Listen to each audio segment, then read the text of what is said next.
Welcome to EntreProgrammers Podcast, the podcast for developreneurs, the podcast where you get to be a fly on the wall listening to real conversations of three developers trying to tackle the challenges they face as entrepreneurs. Hey, what's up? John Sonmez here. Just want to take a second to thank one of the sponsors for this episode of EntreProgrammers, DigitalOcean. So I've talked about DigitalOcean a lot before on the show, and that's because they're just such an awesome company. I use them to host all of my websites, basically simpleprogrammer.com, which gets around 200,000 page views a month, runs on there, super smooth. Get Up and Code runs on there. The EntreProgrammers podcast that you're listening to right now, we use DigitalOcean for that. I use it for just about everything, and it's such a good deal. You know, as far as hosting goes, right, if you're going to run your own Linux server and do your own web hosting at $5 a month, which is the starting plan for DigitalOcean, you just really can't beat that. It's crazy. And when you do need something super powerful, DigitalOcean comes through for you as well, and it's so easy to scale up to that. I started out on Simple Programmer with a $10 a month box, and I was even able with that to get 100,000 page views a month without much of a problem. But when I wanted to scale up, all I had to do was bring the server down, expand the size, go up to the higher size droplet, and bam, I was up there, and I've expanded it a couple of times since then. So DigitalOcean, definitely awesome company. I would definitely recommend that you check it out if you have any idea of creating a website online, or you want to have your own Linux server to be able to do whatever it is that you want to do, some development or put out a production app. Just a ton of great things that you can do with DigitalOcean. Go to DigitalOcean.com and use the code EntreProgrammers to get a $10 credit. So DigitalOcean.com, EntreProgrammers is your code, and you get $10 credit, good for basically 2 months at a $5 box, so you can check it out. This episode of the EntreProgrammers is brought to you by Raygun.io. Blast away the errors in your application before anybody even knows that your application has errors. It's an amazing system that allows you to find and fix bugs before your users even know that they have bugs. You can save time and money, and believe me, development time is expensive. It takes a lot of time and effort to track down these horrible bugs in production, but Raygun can help you find and fix these things faster by giving you complete stack traces of where these errors are happening and logging them for you so that you don't have to hunt them down and track them down and deal with all of the horrible mess of finding and debugging that you typically have to go through as a developer. This is full stack monitoring that allows you to monitor errors across your entire application, from the front end in the browser to mobile applications to the back end with Node.js or .NET or whatever it is that you're doing. You're going to have extremely reliable error tracking in your application in no time at all. So head over to Raygun.io and get started today to put some real error tracking in your application and start hunting down these bugs that you don't even know your users are running into, and you'll be better off for it. It's a product and service that I've been using for almost 2 years inside of Signal Leaf, and I really can't live without it. It's helped me so many times, and I've had such great results with it. I highly recommend you check out Raygun.io today. All right, we're live. Oh, talking about Derick's books. Yes, My problem is that people just mail me books. I would love that problem. That happens to my wife, too. She's a professor at Baylor, and she gets free books whenever she wants them. She'll just call up a publisher and say, "Hey, I'm a professor. I'd like to get this book," and they'll send her a dozen copies. Oh, see, I don't even do that. I get the email, "Hi, we're trying to market this book, and we'd love for you to review it." And I email them back, and I'm like, well, if you really want to, here's my address, but I'm probably not going to have time to read it. And then I get a copy. Of course. Books are basically free, though. What are books, like 10, 20 bucks? Like Kindle, like 50, 80. Yeah, depending on the book. Jeez. Most of them, yeah, I think they come in around the $20 or $30 range. Like books that you would want. What books are you looking at? Because every technical book I buy is like 50 or 60 bucks in print. Yeah, well, Derick buys books about relevant technologies. I do. Let me show you the most relevant one here. There we go. I didn't know this was going to be show and tell today. Step-by-step Visual Basic 6.0. Dude, why do you still have that book? Awesome. What purpose could you? Why would you even have that book? Like, what are you going to do? Visual Basic 6 Professional. Because he hasn't gone camping yet. He hasn't needed to start a fire in a while. Developer self-study kit. You this isn't totally even the oldest one that I have. You need to go to Goodwill. Here's what you need to do. You need to take all those books. You need to go to Goodwill, put them in a bag, dump them in there, get a receipt, right? And then put the price, the list price value. Be like, this is $800 worth of books. It probably would have been. And then you'll get like a $200. It'll be worth like $200 or $300 off your taxes for you. Totally. So, 1998 by Michael Halverson. Plus, you'll be helping like poor kids learn Visual Basic, which is just, I mean, is there a better charity in the world than that? Not just VB6. A language that they can't even use anymore because Windows doesn't support it anymore. Helping poor kids stay poor. Yes. I've got a whole bookshelf full of amazing gems like this. It's great. Uh-oh. Just trying to figure out which one to pull out next. Let me grab the one that I started with my career. A trip down memory lane. Yeah, I graduated from high school in 1998. I think my first programming book was like a Jumpstart. I think it was Jumpstart CSS and HTML. I have to preface this by saying this is literally the book that started my career in Microsoft-based web development. Prior to this book, I had done some Cold Fusion back in the Cold Fusion 1.0 days. And so this book was my first foray into the Microsoft world. Active Server Pages 2.0 was the very first technical book that I bought. Nice. And you can see in the camera here that I have a whole bunch of bookmarks tagged in there. Because I was seriously learning this stuff on the job when I bought this book. Again, 1998 for this book. Who's the author of that book? Is that person still relevant today? No, there's like 6 authors on here. Francis, Fedorov, Harrison, Homer, Murphy, Sussman, Smith, and Wood. Alex Fedorov, Brian Francis, Richard Harrison, Alex Homer, Sean Murphy, Robert Smith, David. I feel like Sussman, I've heard of Sean Murphy before. Stephen Wood. Yeah, Sean Murphy and David Sussman sound familiar. Yeah. It's kind of sad though. It's kind of like the morgue of like at some point like it is. It's like a big deal for those guys, and like they're writing their ASP.NET or not .NET, just just classic ASP. Classic ASP 2.0 book, and then somehow they flayed it into oblivion. It just didn't work. The best part is these two books actually went together really well. Yeah. Shortly after really digging into ASP2, I started doing VB6. Writing COM plus DLLs in VB6 to run my ASP pages. I mean, I was seriously writing this crazy encryption garbage in VB6. I had this module that would encrypt cookies for me back before anybody encrypted cookies. And so I had encryption for my cookies when you logged into my classic ASP pages so that it would store a password in your Eric is secretly confessing to the Heartbleed. Yes. Security vulnerability right here. Yeah, that was secretly me writing VB6 for OpenSSL. Back in those days when they didn't encrypt the cookies and you could just modify your cookies, it was just awesome. It was. I remember going to everyone had PayPal, right? Mm-hmm. And then I would just go to sites that had PayPal and I would change the price. And then I would buy their thing for like $1. Instead of $100, I would pay $1. And then they'd email me and be like, "Hey, how'd you buy my thing for $1?" Like, yep. I'm good not old ship days. it to you, but you know. Right. All right. So one last blast from the past. This is even earlier than these things. Oh. So far we've learned that the reason that Derick goes to counseling right after EntreProgrammers is because of those books. And that John, before he was pirating movies, was buying crap off eBay at a 95% discount. Yeah. You guys ready for this one?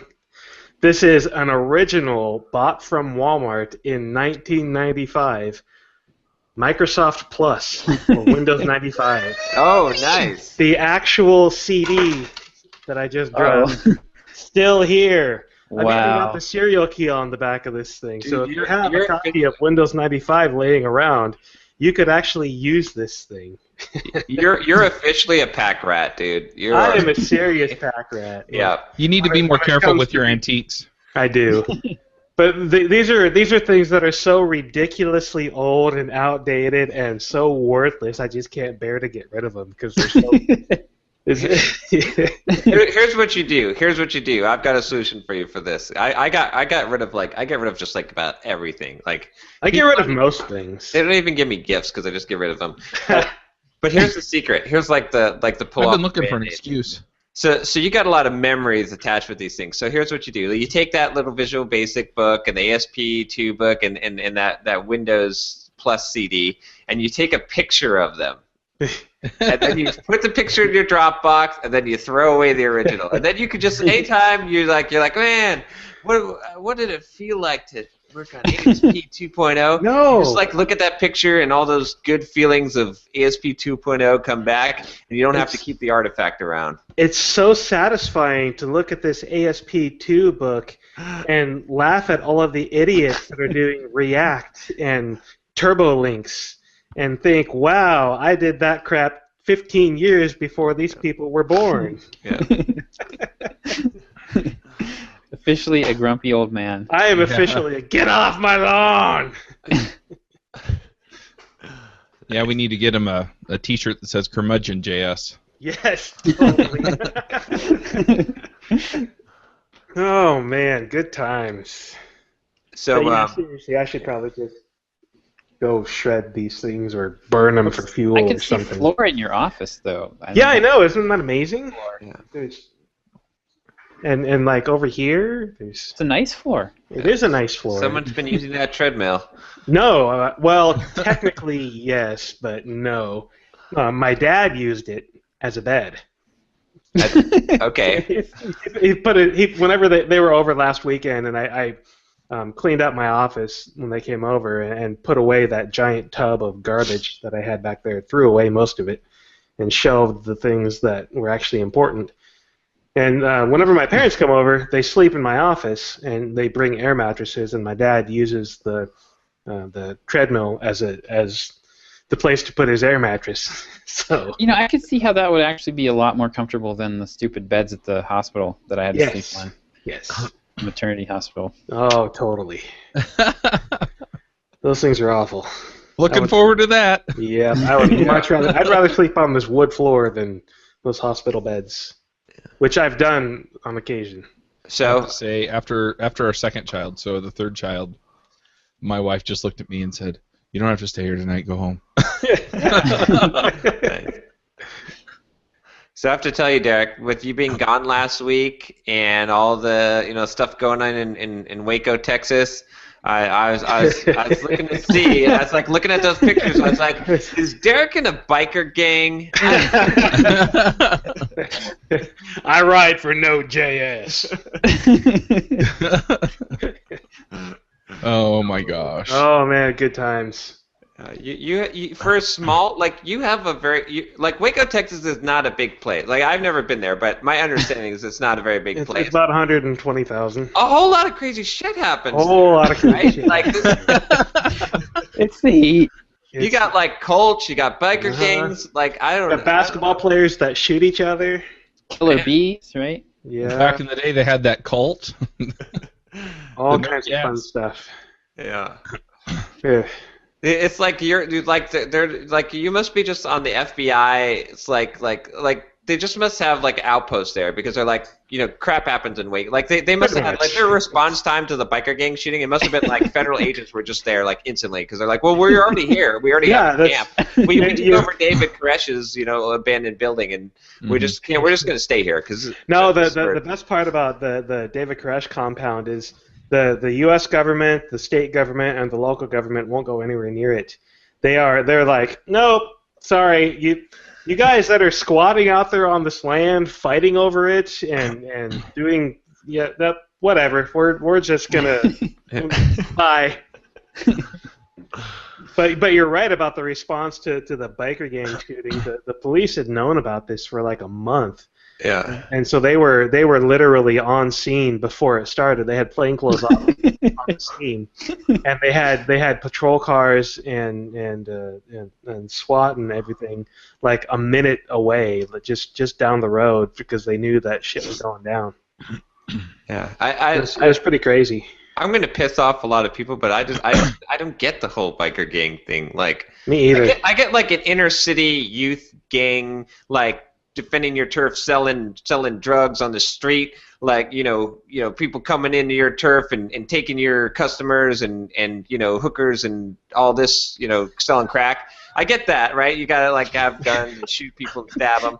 But like old guys riding bikes, Yeah. I don't understand. I don't get it. Like why Let me explain this to you. This makes sense to me. I don't understand why they get violent, but I mean, I understand getting together because you enjoy motorcycles.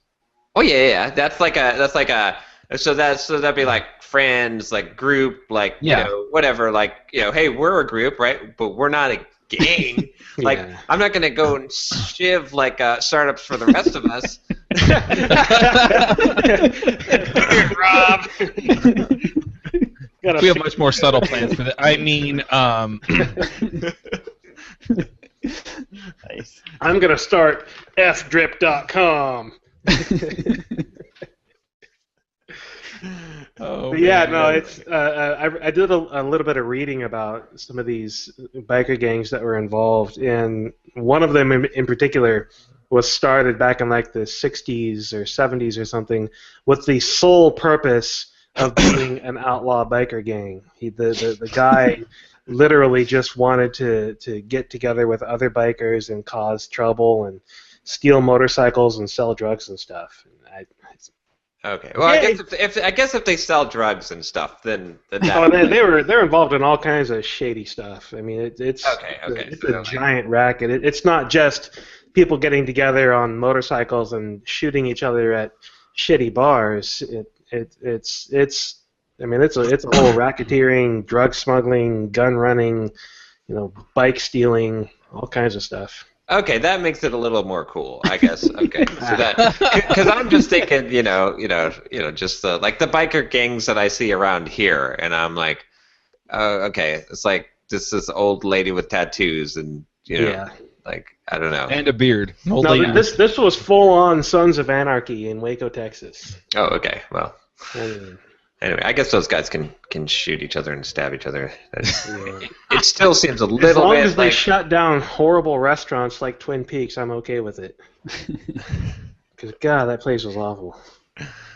So anyway, what's going on business-wise, guys? Like, I'm out here trying to survive on the streets. I don't know what you guys do. It's warfare down here in Waco. But yeah, so I launched, or didn't launch, I announced this morning the launch date for my RabbitMQ for Developers Bundle. Nice. So it'll be released to the wild on June 15th. I actually don't have everything done yet. I'm putting that date in place in order to make myself get everything done, because if I don't have a deadline, then I'm not going to do it. But I've only got a couple of things left, mostly the marketing stuff. I've got ideas on how I want to approach that.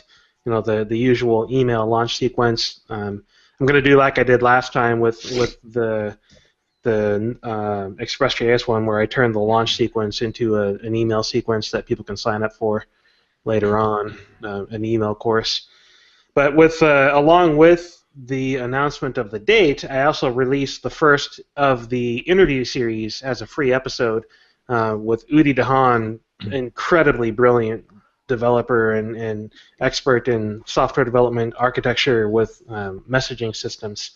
And so when I recorded the interview with him, I was talking with him beforehand, asking, what can I do to make this worth your while and make sure that this is going to be something that you're okay with, all that kind of stuff. And he was like, so after we talked for a few minutes about the possibilities of what I was doing with it, with the whole bundle and everything, he basically said, I would rather not have this behind a paywall for your bundle. I'm okay with it being part of your bundle.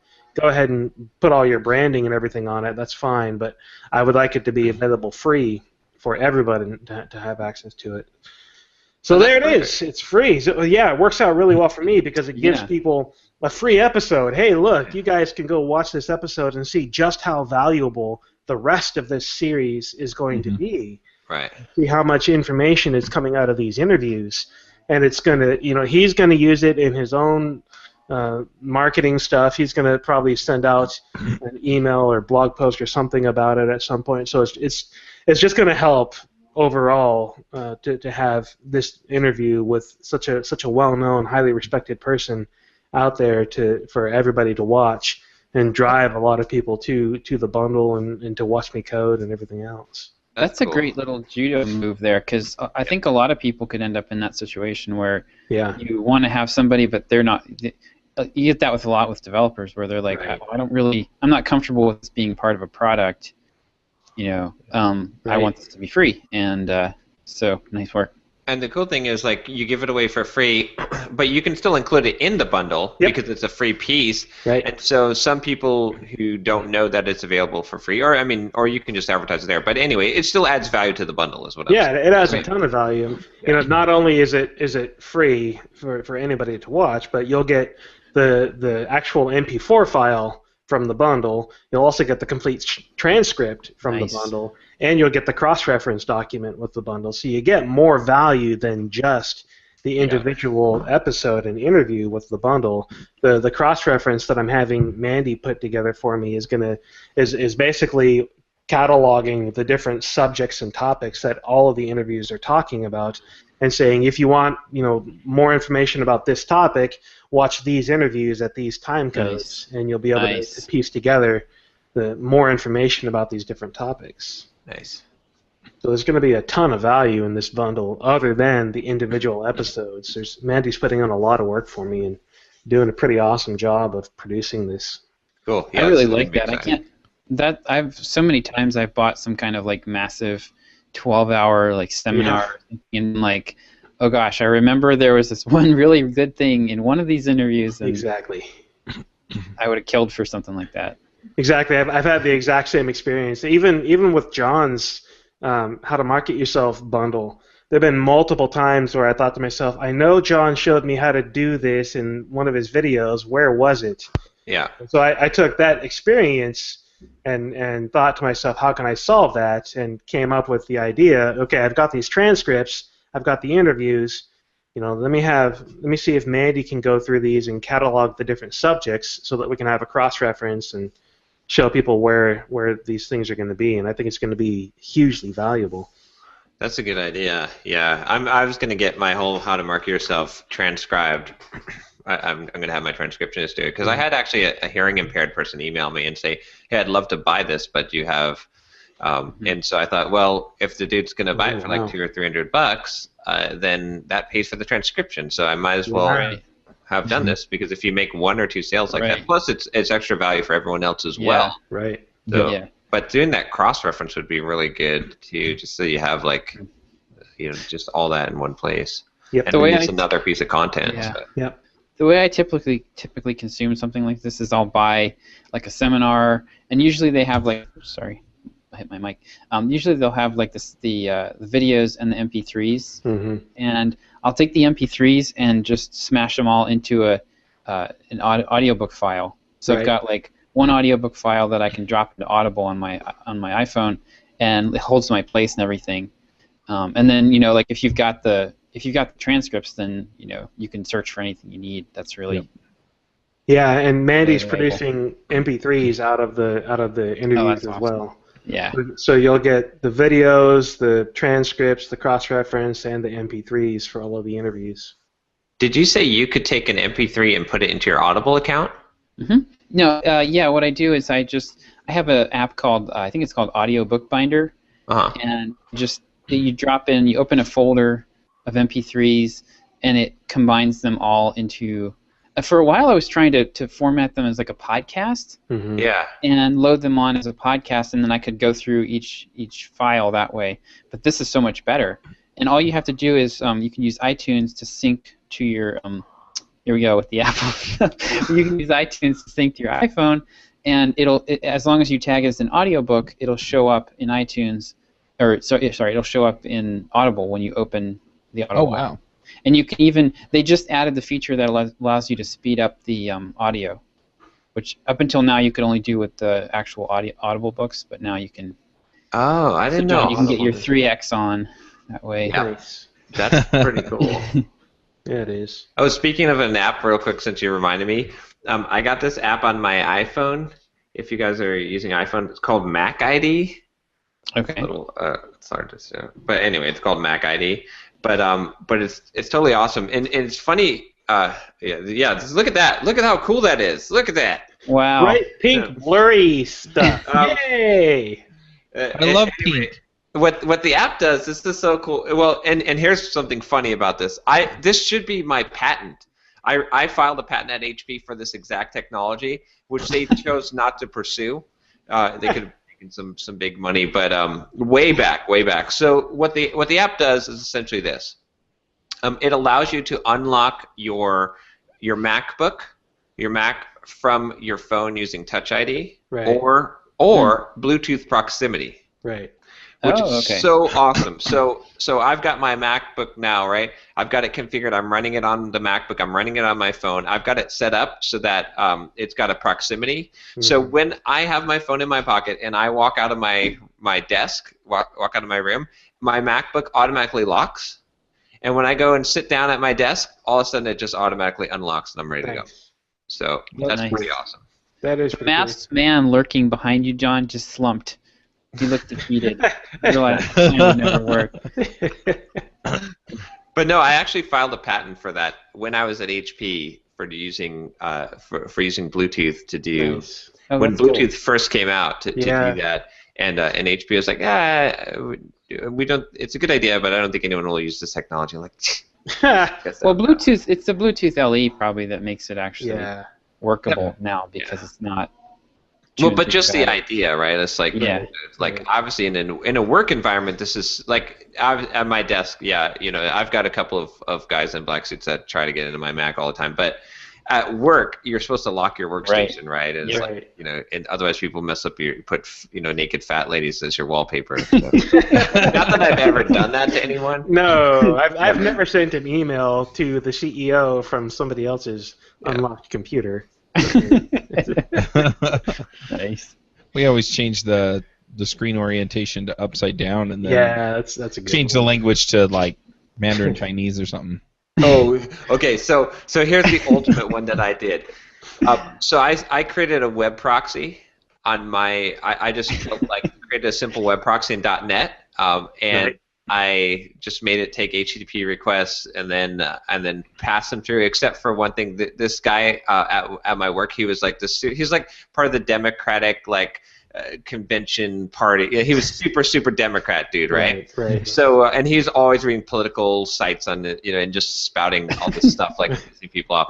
So he unlocked his workstation one day, and I had this perfectly set up. And so I went and I changed his browser settings to set up a web proxy, and I pointed it to my machine. Mm-hmm. And here's what it did. So anytime that the word it just acts as a pass through, right? Except for one thing is that anytime that the word Democrat came up, it would replace that with like a random. I had like a random sequence of like dipshit and like all this stuff, right? And then it would randomly replace his images with pictures of monkeys.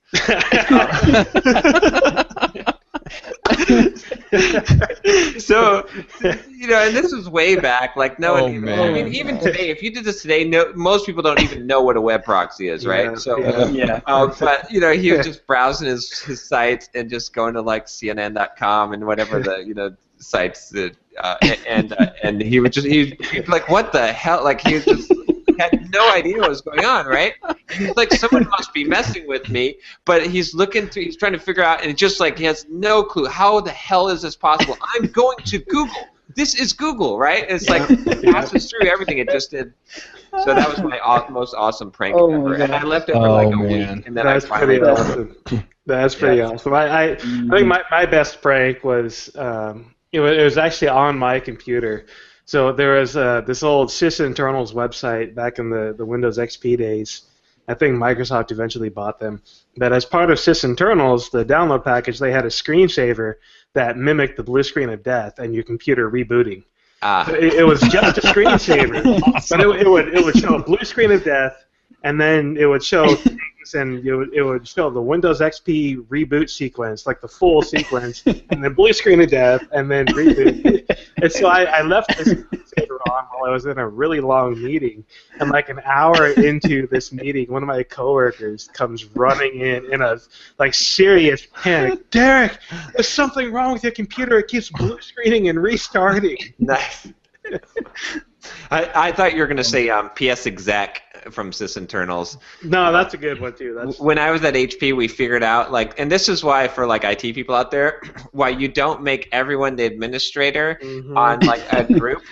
Because I figured out that that everyone in my group at HP, I was administrator on their computer, and we all had domain level administrative access to the machine. So PS exec executes a remote process. It's kind of like the PowerShell remote execute, except that it worked without any. You just had to be have the security permission. So I would PS exec and kill Winamp on people's machines, and then I would PS exec and I would just deploy a little MFC app that I wrote that would say, "Warning: We've been watching your internet usage.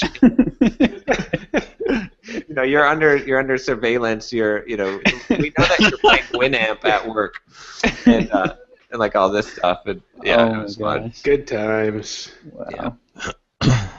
Did I ever tell you guys about the handheld barcode scanner and picking locks?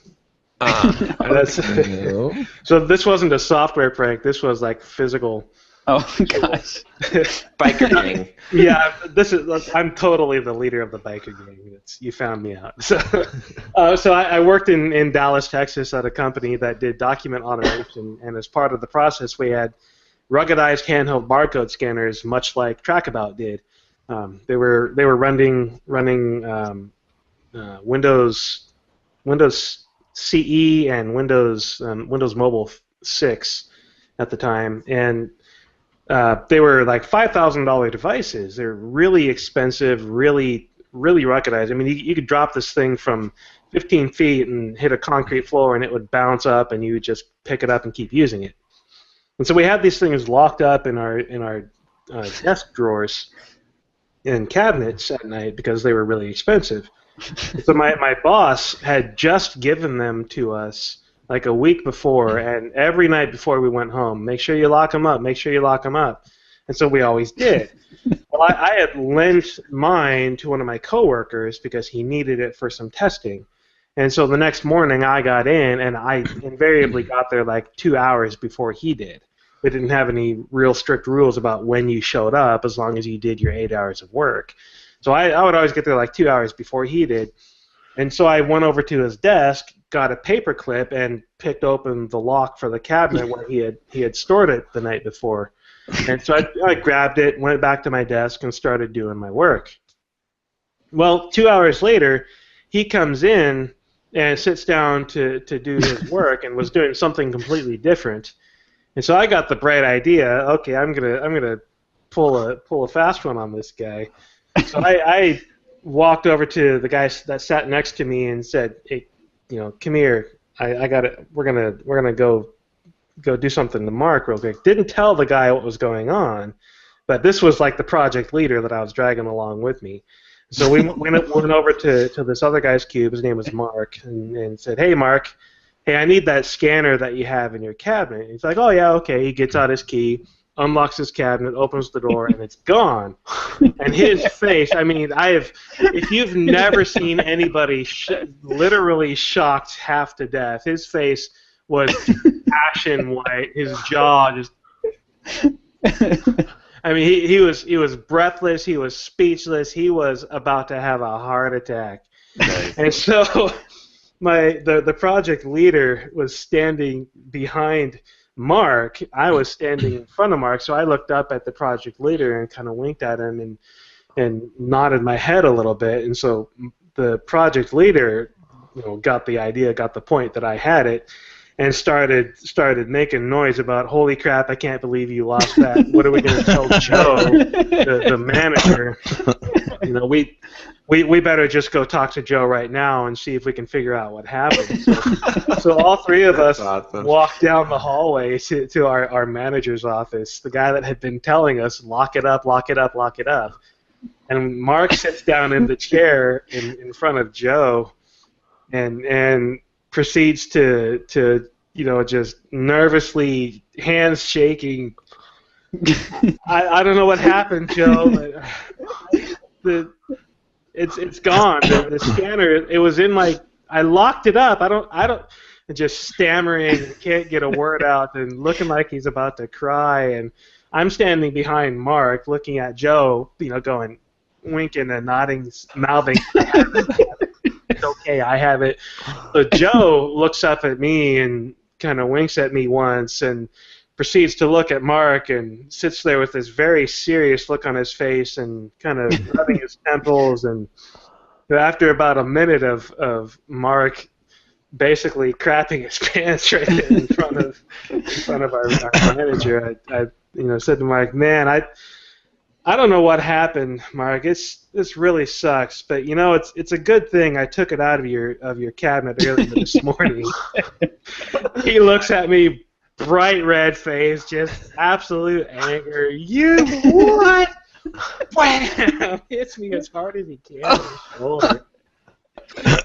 Sitting there laughing at him the whole time. It hurt like hell, but he hit me. But it was totally worth it. It was awesome. And that's how Derick lost his first job. And that's how I lost my first tooth. And it was freaking awesome. That would be a good email, I think. Yeah, it would. It probably would. That's funny. All right, so that's my week. Just making hell for my coworkers years ago. What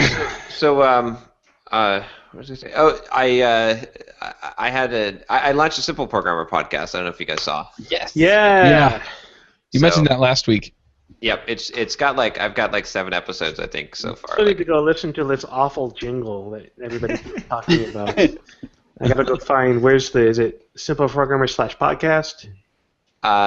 You would think that you can find it there. Yeah, because it's on there. But it's got like live commentary. I wonder. Oh my lord, this is awful. I wonder if I could bribe your VA and then give him like a different jingle. My VA didn't put it together. I did a $5. I mean I could have a different one put together and then hand it off to him. Oh, you might be able to. That would be interesting.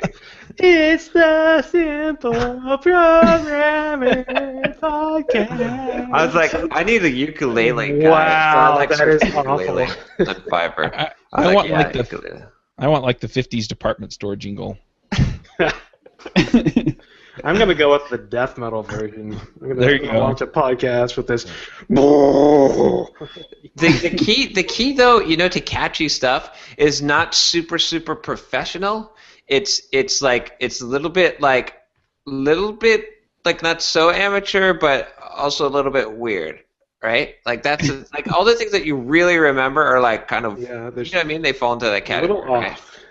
Yeah, like DuckTales, right? DuckTales, woo, right? That's not exactly like I don't know. It's a little off, right? So, but anyway, I launched that. It's doing pretty well. I think it's already 1,700 downloads or something like that. So they're small episodes, or most of them.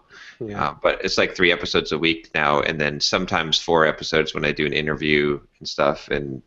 So I think it's gonna be cool. I really like the cover art that my VA put together. That dude is just rocking it with the art stuff. Yeah, I really thought that looked nice. I like that photo of you too. Thanks. Yeah. Is that your new one? That's the one. Yeah, I'm gonna start replacing that. At the Pluralsight Author Summit, they had they did free shoots for us, okay. and so that yeah, that's a really nice shot.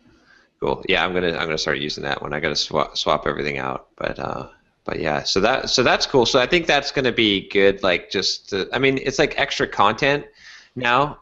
and I think I'll be able to get some good sponsorship for Simple Programmer Podcast. Like, Really? And so now that pays now it's like double duty because I'm shooting those YouTube videos anyway, and it's an automatic process for me. Like I am doing nothing to produce the Simple Programmer Podcast. It is literally just coming out of the other stuff because my VA is Andrew just goes in there and he just knows every YouTube thing that gets published, make a Simple Programmer Podcast episode out of it. Nice. So that's cool. I had an interesting podcast incident. I think you guys will find this one kind of amusing. So Get Up and Code. Last night, Andrew is emailing me, or he's messaged me on Skype. He's like, dude, I got to get the Get Up and Code episode out for tomorrow, but I have 2 audio tracks, you and the guy that you interviewed, Chris, and I lined them up, and they don't. One is longer than the other. He's like, I got the claps lined up, and he's like, it doesn't sync up. So I'm like, how the hell? You can't record in a different time, right? You know what I mean? Like you know what I mean? Like even if you change the setting, like it's not like it records faster audio or slower audio, and they sound normal, so it's not sped up or slowed down. So how the hell could you possibly have 2 tracks that are lined like? And he's like, I tried adjusting them, stretching the length, and it just does not line up. So I take the 2 tracks and I put them down in Audacity. I'm like, okay, well, let me figure this out. So I line them up on the claps. Those line up perfectly. And then I listen to the intro. And then the first question I ask, and then he answers. Because this was Chris Reed, who I'd gone to junior high school with, and he's running marathons now. And I said, what was it like we were in high school? And he's like, no, junior high. And then I continued on, and there's like a big pause between that though, right? And so I'm trying to listen to the other parts, and I can't get any of the other parts to sync up. Just that first question I ask him, right? And then he answers it, but there's big pauses, and then nothing else seems to sync up. Like there's a point where I ask him to introduce himself, but it seems like it's off from his track, right? The timing. I'm just like, how the hell? What is going on here, right? So then I remember that I interviewed him a while ago on the podcast. Oh, no. So I was like, I bet that idiot sent me the old interview file, right? And that's it. Gosh. That's exactly what happened. And it just so happened I asked him the same question. Oh, that's awesome. Yeah. So that was like a... That's amazing. That's great. hilarious. Yeah. So you have a bad memory, and Chris can't remember which file's which. Yeah. But luckily he was a pack rat, so he did have the Nice. other one. So Nice. That's funny. Let's see. I also got I did the contract. Remember that consulting engagement? It's done. Yeah. 3 days, Tuesday, Wednesday, Thursday. It went great. They're super happy with it. I went down to the office and did like an agile presentation. Nice. Most of them didn't have any clue about agile at all. So this was local then? Well, it was partially local. So this was for the entire corporation, but but I did went to their local office and did a short 2-hour thing. But then I sat down and worked with their team to build out an automation framework and to train them on that, and that went all super well. So that's pretty good. Now that's my day rate is $5,000 a day. So that's nice. Pretty crazy. Did you remember to include the part of the contract where I get free service? There we go. Yeah, that was supposed to be in there. Yeah. Yeah. Nice. But I'm actually, they were really happy about it, and they want to work with me in the future. So nice. I'm going to be gone. Of course, I'm leaving to go to Paris tomorrow. So, but what I came up with was a retainer model. I think because when I go and consult with someone, first of all, I don't want to do build a consulting business. Right. Second of all, I just hate when consultants come in and they make you dependent on them, and then they bring in staff and all this crap, and it's it's just bullshit. So I don't want to do that. So I emailed the the person in charge, and I was like, look, here's the thing. Like, here's what happened. Like, I thought it went really well. And here's the kind of retainer model. Like my job is to make it so you guys don't need me, or that I can just like give you guidance, like, and let you go. Like, I don't need to implement all this stuff for you. You don't need to pay me to implement all this stuff. Right. Like, I can tell your people what to do, and that's better. So I set up a retainer model, or I haven't gotten a response back yet, but I just sent the email today. And what I basically offered was 1 day a month for one day my daily rate. 2 days a month for 1.8 times my daily rate, and 3 days a month for 2.5 times my daily rate. Nice. So I'm giving a pretty steep discount of like a half a day discount for 3 days a month. But if they're willing to do 3 days a month, that's a pretty sweet deal. Yeah, it is. That's like some pretty good reoccurring income, and it's totally worth my time, and I'd be able to help them a lot. So, right. I mean, but either way, if they took that 3 day a month, that's more than my monthly income. Yeah. Exactly. Yeah. For three, so I couldn't argue with that. Right. So it makes sense to me. And even if they just do 1 day a month, which I think they will, like I don't see why not. Like, if I've already helped you so much, like you might as well like take a day of my time. And I offered full email support with that, and and whatever. And you can break up the time however you want. Like if you want to jump on Skype and do calls or whatever it is. So to me, that's a model that makes sense because it makes sense financially for me. I'm willing to do that. It's not taking over too much of my time, and it probably makes a lot of sense for them, right? Rather than if they bring on any other consultant, they're going to have them on staff. Working so many hours per week, right? And probably they're going to try and implement stuff. My goal is to teach them and to just help them grow, and that's the best way. Is like you only need me like a couple of days a month, and I can like look at the stuff you're building. I can tell you where to improve it and give you the coaching that you need, as opposed to trying to set up get in headcount into your organization. So yeah, so I think it'll be a good win-win deal. We'll see. I mean, hopefully I'll see what they come back with, but if they select any of the three choices, I'd be happy with it. So 2 of those would be like $250,000 a year. Yeah, exactly. So that's pretty much the $1 million consulting model right there. Yeah, see, and that would get me more doing consulting, right? You might want to pick that. If you haven't read that yet, this would be a good time to pick it up. Okay. Yeah, I mean, it's basically you'll probably pick up some things that'll help you out with this one contract. So. Okay, yeah, that's on my list. I'll have to move it up on the queue. I've got the only book that you need though, right here. That's it. Active Server Pages 2.0. That's nice. Go buy it. This episode of EntreProgrammers is brought to you by Active Server Pages 2.0. Yes. From Roxpress. Yeah. Big rocks. But yeah, that would actually work as a model that I could like. I mean, I like I said, I want to get away from consulting as much as possible. But I don't mind doing test automation frameworks because I like that, and doing coaching like kind of general coaching stuff because I like that. It's fun, and I can provide a lot of value there. But if you can pick up clients where you do like 2 or 3 days worth of work and then you go on a retainer model, that makes a lot of sense. And it's an easy pitch, I think, because, like I said, so many of the expensive consultants, like,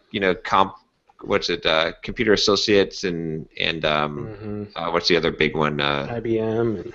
Yeah, all those guys, right? They come in, and what they try to do is they try to bring in a bunch of business analysts, and they're like, oh yeah, here's your problem. We need to bring in 10 people. They're $300 an hour, and that'll solve your problem. And they try to grow their presence in the company. And like big corporations know this scheme now, and they hate it. Right?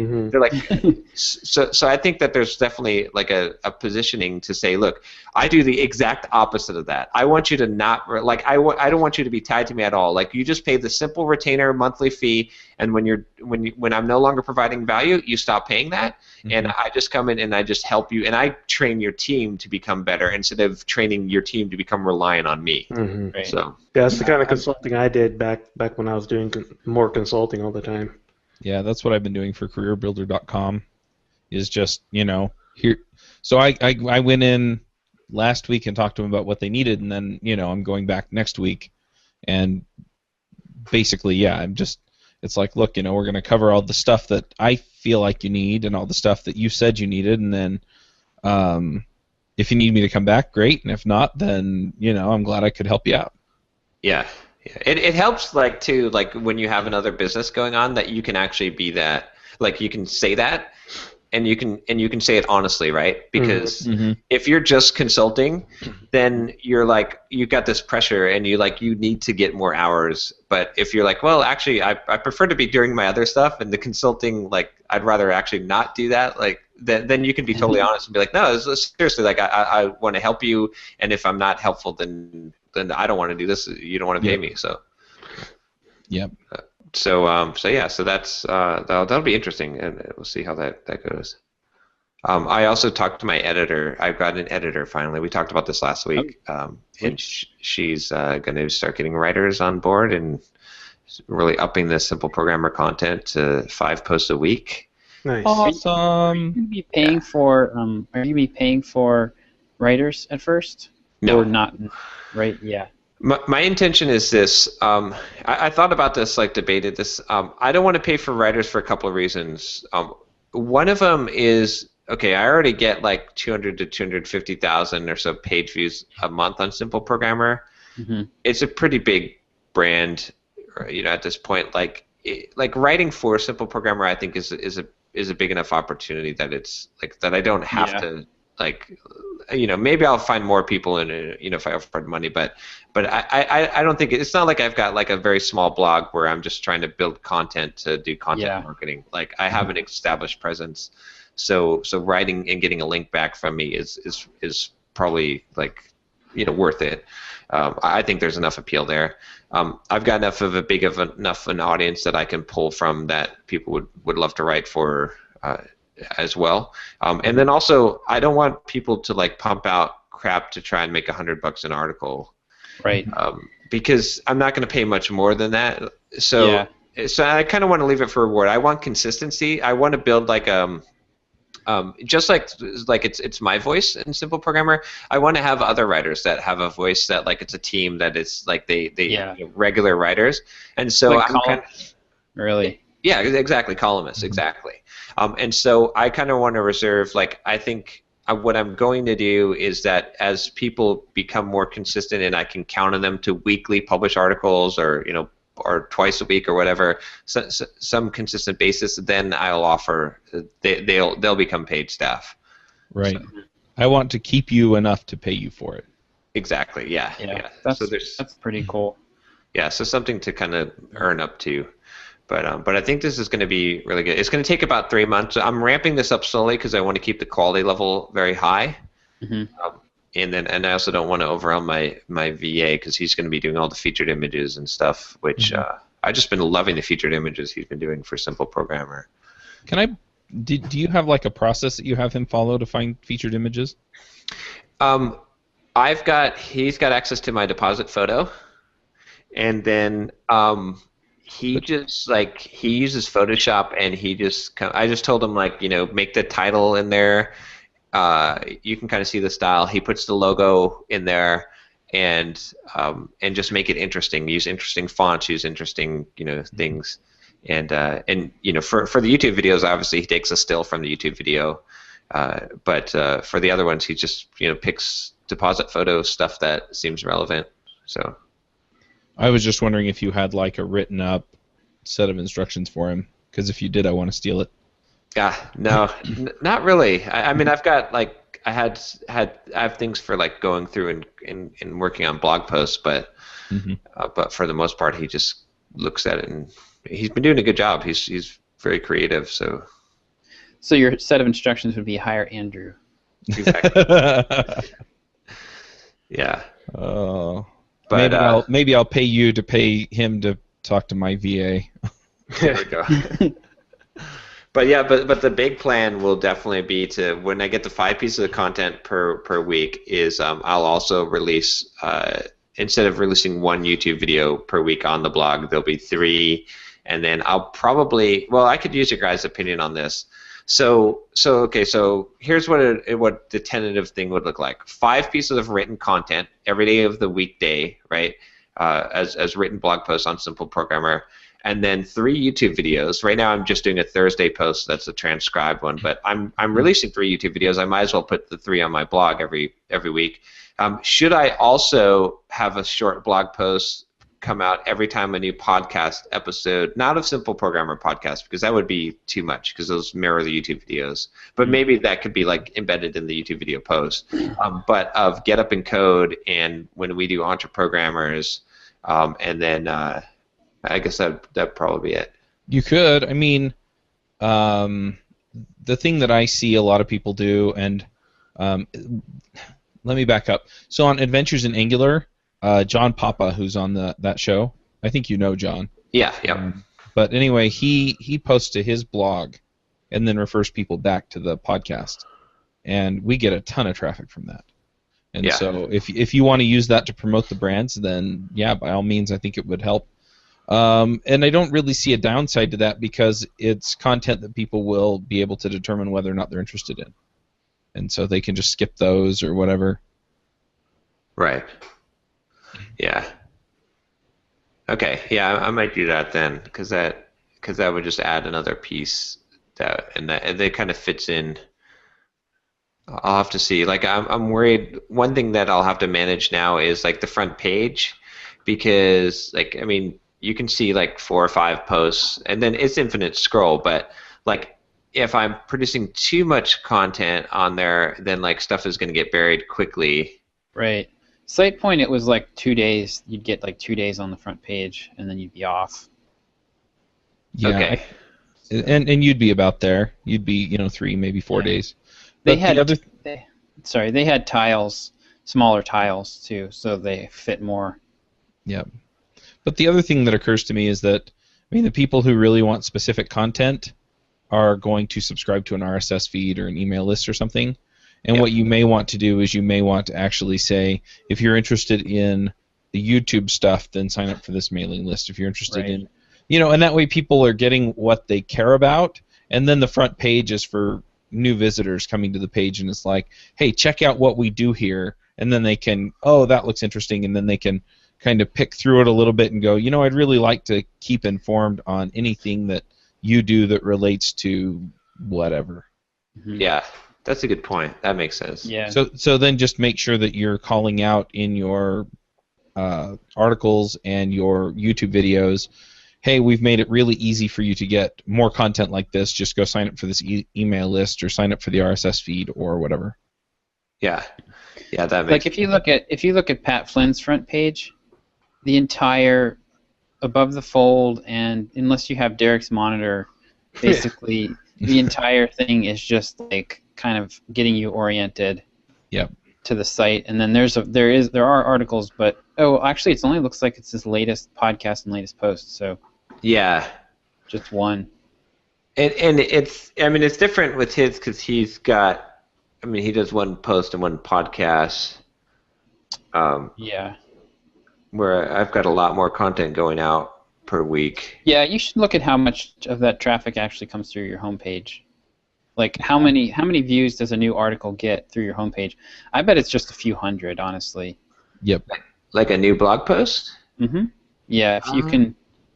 Yeah, you're going to have more people clicking through from wherever else they're getting that stuff. But the other thing is so it has his latest podcast and latest post, but you could easily, kind of extend this idea to, this week. So it's podcasts this week, videos this week, and posts this week. That's true. People can pick through it, and so then you just go back within the last 7 days. So everything stays on that front page for 7 days, and then it falls off. And that way people, the infinite scroll works well that way too, because they'll just keep scrolling till they see something they want to jump on. But exactly, yeah. And those tiles with those titles in them now and nice images make it, I'm noticing a much higher click rate with that scroll, because you're going to find something that interests you if you keep scrolling. Yeah, if you're really worried about it, you could A/B test it. True. Just put together 2 layouts and then, okay, we're getting this kind of engagement off of this and this kind of engagement off of the other, and so even if the numbers are about the same, you can decide which way is, giving you more of what you want from your readers. Yeah, that makes sense. Okay, yeah. It'll take some experimentation to figure this out as it becomes more. It becomes more like a site point, more like a. Yep. I was talking to the chief editor of SitePoint. Is it Ophelia? Is that her name?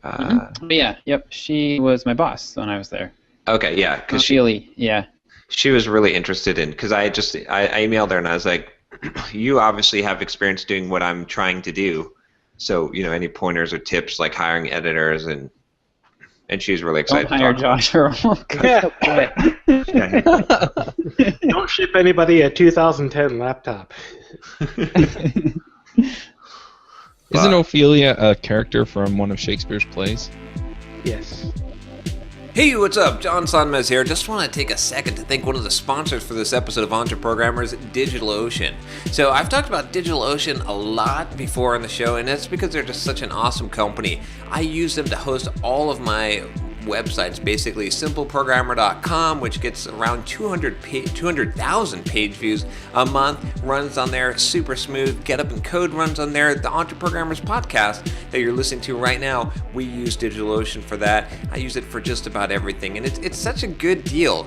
As far as hosting goes, right, if you're going to run your own Linux server and do your own web hosting at $5 a month, which is the starting plan for DigitalOcean, you just really can't beat that. It's crazy. And when you do need something super powerful, DigitalOcean comes through for you as well, and it's so easy to scale up to that. I started out on Simple Programmer with a $10 a month box, and I was even able with that to get 100,000 page views a month without much of a problem. But when I wanted to scale up, all I had to do was bring the server down, expand the size, go up to the higher size droplet, and bam, I was up there, and I've expanded it a couple of times since then. So DigitalOcean, definitely awesome company. I would definitely recommend that you check it out if you have any idea of creating a website online, or you want to have your own Linux server to be able to do whatever it is that you want to do, some development or put out a production app. Just a ton of great things that you can do with DigitalOcean. Go to DigitalOcean.com and use the code EntreProgrammers to get a $10 credit. So DigitalOcean.com, EntreProgrammers is your code, and you get $10 credit, good for basically 2 months at a $5 box, so you can check it out. This episode of the EntreProgrammers is brought to you by Raygun.io.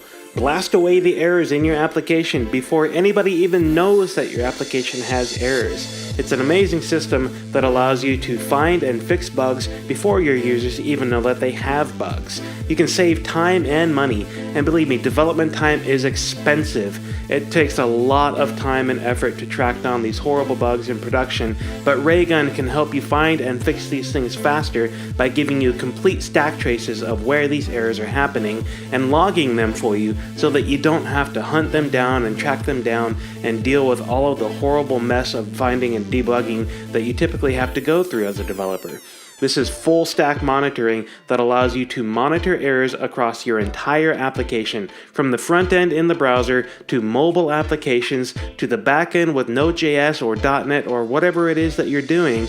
You're going to have extremely reliable error tracking in your application in no time at all. So head over to Raygun.io and get started today to put some real error tracking in your application and start hunting down these bugs that you don't even know your users are running into, and you'll be better off for it. It's a product and service that I've been using for almost 2 years inside of Signal-Leaf, and I really can't live without it. It's helped me so many times, and I've had such great results with it. I highly recommend you check out Raygun.io today. That's about all the attention I paid in high school. I can tell you which one. Anyway. But yeah, so that'll be exciting. I just like this to see. I'm a little bit like control. Like I'm giving away control to my stuff. Right. But I need to, like, the more that you do this, the more. I mean, I just like consider how much more. I was already producing a lot of content, but now with my VA working, I'm producing like a ton of content. Like, every week it's a ridiculous amount of stuff that I couldn't have done without his help. So. Yeah. One other thing that I just looking at Pat's website that you may want to consider is that if there are particular paths or topics or things that you want people to pick up, this is Smart Passive Income, so it's about building passive income for yourself. Yeah. And so he has a Start Here Passive Income 101.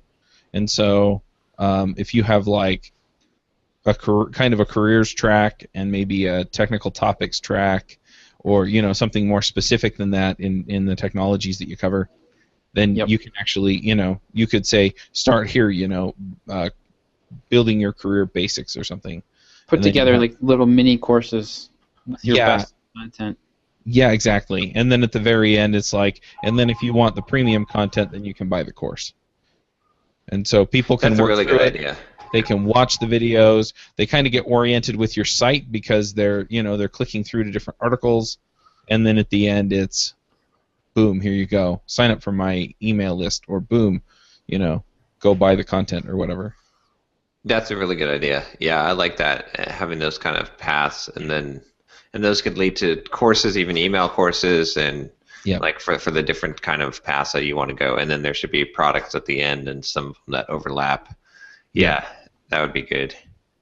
So funnel people in depending on what they're interested in. Yeah.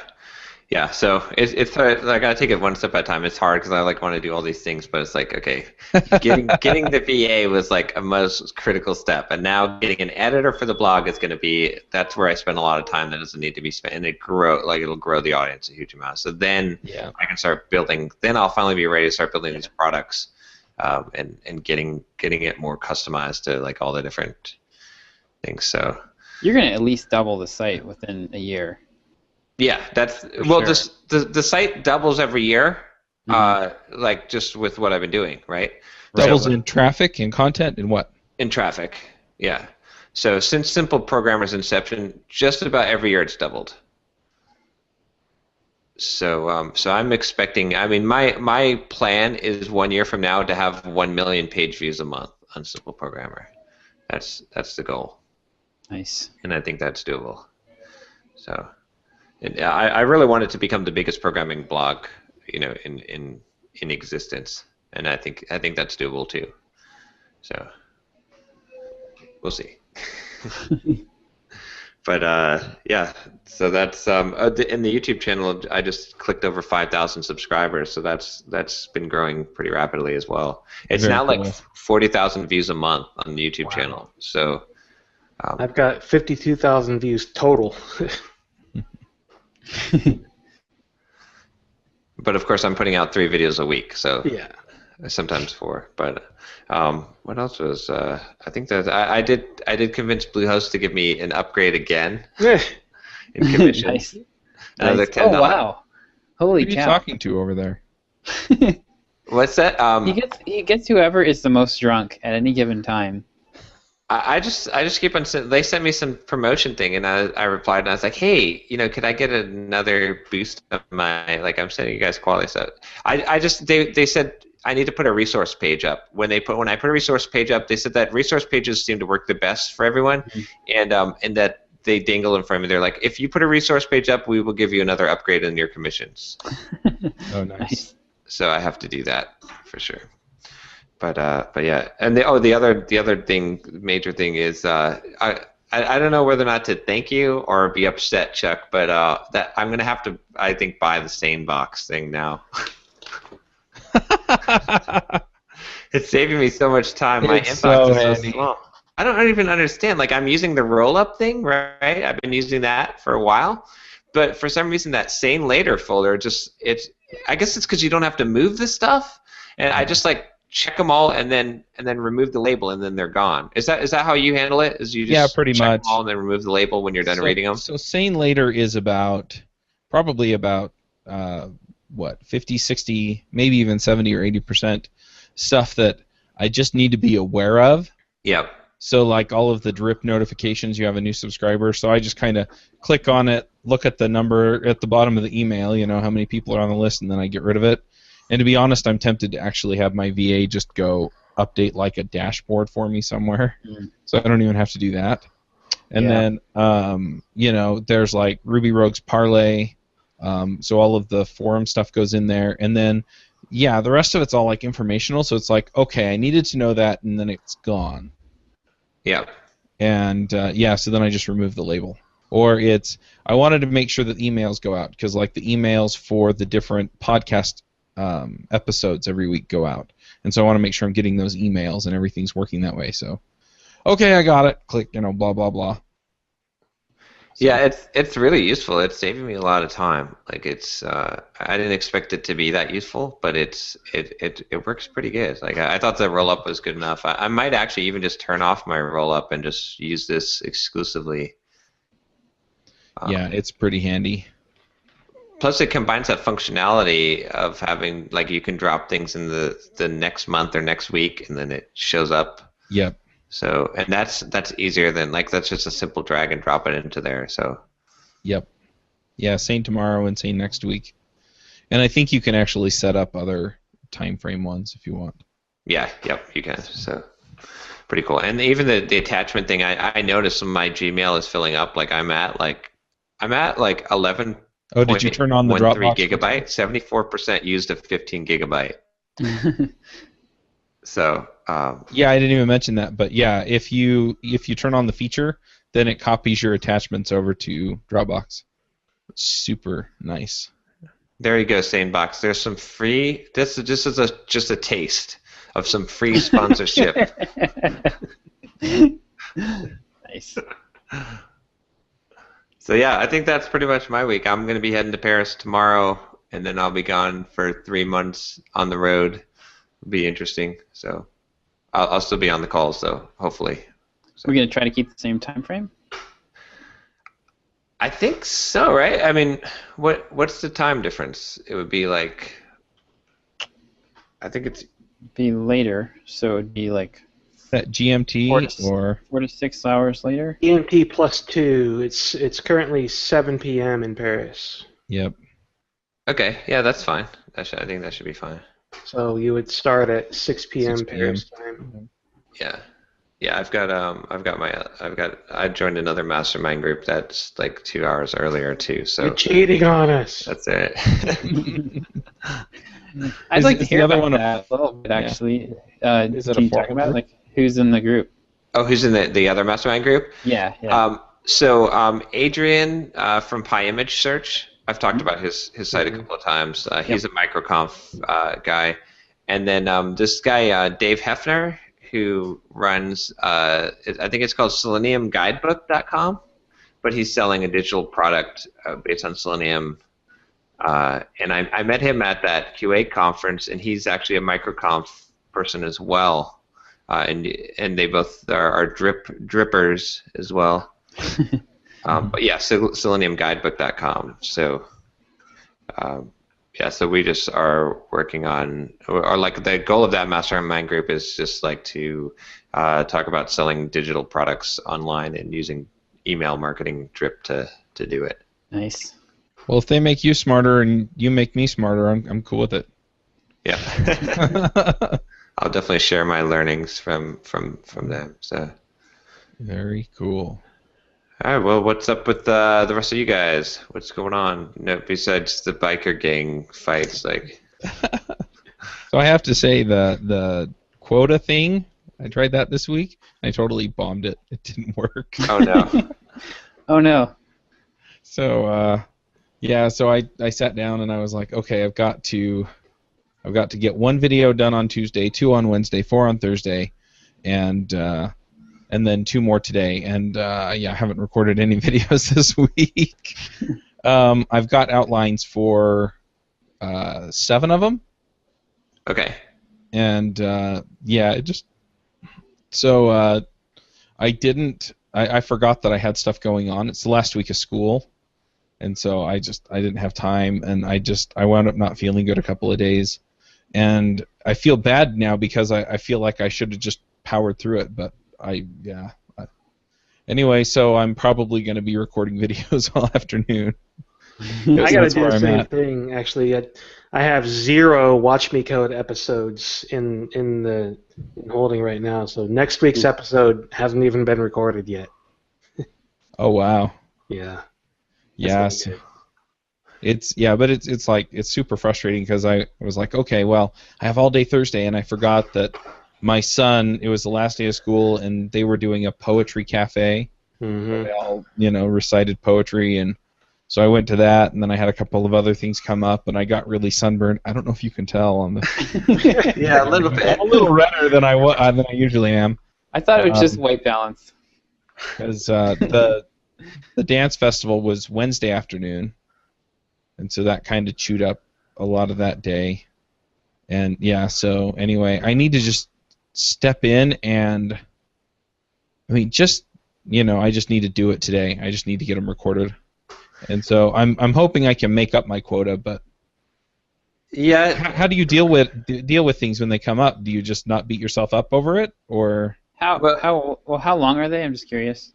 The videos? Yeah. I'm aiming for about 10 minutes a piece.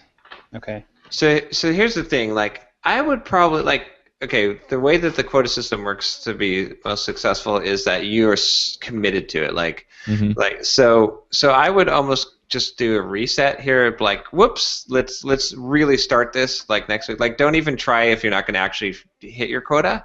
Just do a reset for next week. But this time, like, just take the learnings that you learned from this week, which is one, before you set the quotas for the day, look at your calendar. And like, because you got to figure out, like, if you're missing half a day like that, then you got to be realistic. And then, if I could jump in on that real quick too. You got, like, what I've done for a long time that's worked really well for me is on Saturday or Friday afternoon, make sure I plan out, like, look at my next week. And if I've got unusual things going on, like, you have to factor that into the plan ahead of time. Otherwise it's completely unreasonable to expect, like what I was doing for quite a while there was, like, on Saturday I would pick, okay, what are the 3 things I'm going to commit to get done this week? Mm-hmm. And then I would look at my schedule and I'd be like, okay, well, Wednesday morning I'm not going to get anything done because I'm talking to so-and-so, I'm talking to my client over in Indonesia at 7 o'clock in the morning, so I can't write. Yeah. So I can't expect myself to be able to write for 4 Pomodoros on Wednesday because it just doesn't happen. Also, start smaller. Exactly. That was you put a hell of a lot of stuff in your quota for last week for never having done that before. How about for next week, 1 video? By Friday, you will have 1 video done. I can do that. Well, next week's nuts because I'm in Atlanta, but I can do it Friday if I have to. Yeah. The other thing that can work is if you've got if you just don't know how long stuff's going to take. Like, it sounds like you spend a lot of time on the outlines, which is progress towards the goal. If you track time towards the goal versus the actual goal, because sometimes you're going to sit down and something's going to take you 20 hours and you just have no freaking clue. Yeah. Yep. You're going to feel bad if you don't get it done. But if you said, I'm going to spend 10 hours working on XYZ, you've accomplished that. Yeah. It's different than the outcome. Although I would caveat to say that you do need to time box it to some degree and quota it, like, but if you combine that with starting small, right? So like Derick said, just like, because you want to have a commitment to the thing, because otherwise the time will fill the thing, right? If you only have 3 hours to produce a video and it's got to be produced, then you're going to get it done. If it's sometimes it's like, unless you're drastically underestimate. But I would definitely take the approach of start with a small quota, and then because the key thing is to establish with yourself this relationship where you always meet it. Like, you never ever, like, there's no excuse possible, virtually no excuse that would stop you. And so by starting small, like Derick said, like doing 1 a week, then you can adjust and say, well, I could get 2, and then so next week you put 2 as your quota, and you do not miss that, right? And then you go figure out where it is, because I've gone back and forth. Like when I was doing Pluralsight courses for that year, I was doing 3 modules a week. But when I first started out doing it, I started out doing 5 modules a week, which is 5 half-hour clips, and that was just hell. Like, and I was working on Saturday and Sunday and working and barely sleeping, but I committed to it, so I did it. And I did it for like 2 weeks, and then on the second week I was like, hell no. Something has to change here, right? But I made sure that I finished it that week, and then I said, okay, for next week it's going to be 3. Right. And I kept that quota up, and then I was like, okay, this is doable. It's still hard, but I can do this. And then I just kept that going. But you got to establish some kind of, like, commitment to the thing, and then you force yourself to to reach that, and then make sure that you work on that the very, very first thing during that day. Like, that makes sense. And if I do 3 every week, I'm only planning on releasing 2 every week, so that I'm getting ahead anyway. And 3 isn't an overwhelming number of videos. Yeah. So okay. You tried. I did try. That's the first step. That's the first step. Yep. Yeah. And then I have people calling me. I got 2 contacts yesterday about sponsoring, and I've been talking to my current sponsors about stuff, and it's wild. I need to drastically increase my sponsorship rates, I think. Nice. Well, that's a good sign. Yeah. Remember when you just used to sit down to work and you just like work for 6 hours? Yeah. Now it's like when you're running a business, it's like where did 5 hours go talking to people on the phone and shit? Like it's like that's what happens, and then you're like, well, I only had like a couple hours to work. That's why I didn't get anything done. But all this other stuff is important too. So. Yeah, one of the companies that contacted me about sponsoring is Keen.io, which Derick turned me on to, and I've been using them for about a year now. Yeah, they're awesome. I was like, yeah, I'm happy to have you as a sponsor, and so after we were talking for a while, I was like, well, because I use your product, I'm going to put a personal, endorsement in there. Right. Yeah. And he's like, oh, really? Got all kinds of excited. Yeah. Nice. Who was it you were talking to?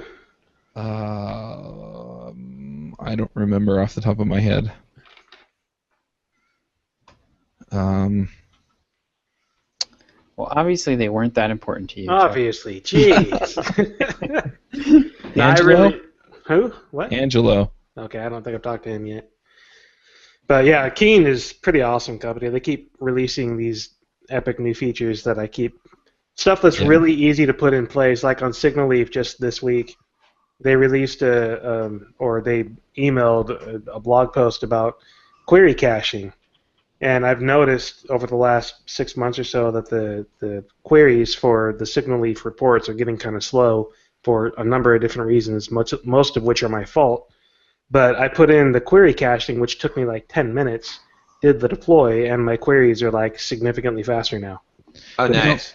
Is the query caching built into their service, or is that something you do on your end? No, it's built into their service. It's a parameter that I added to my queries. I put max age : 21,900, which is 6 hours or something like that. And so it just refreshes every 6 hours? Yeah, so it's significantly faster. The first time it loads, it's slow, but it'll load really fast after that. Now, no, go ahead. I'm trying. Maybe we should do this offline because not everyone's interested in Keen. But their pricing is per event. Right. And do queries count as events? I don't remember. Nope. So you can do as many queries as you want? I think so.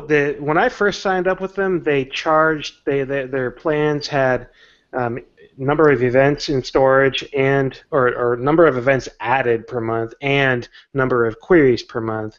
But I was looking at their pricing plans more recently, trying to figure out when I was going to be bumped up to the next one, and I didn't see anything about number of queries anymore.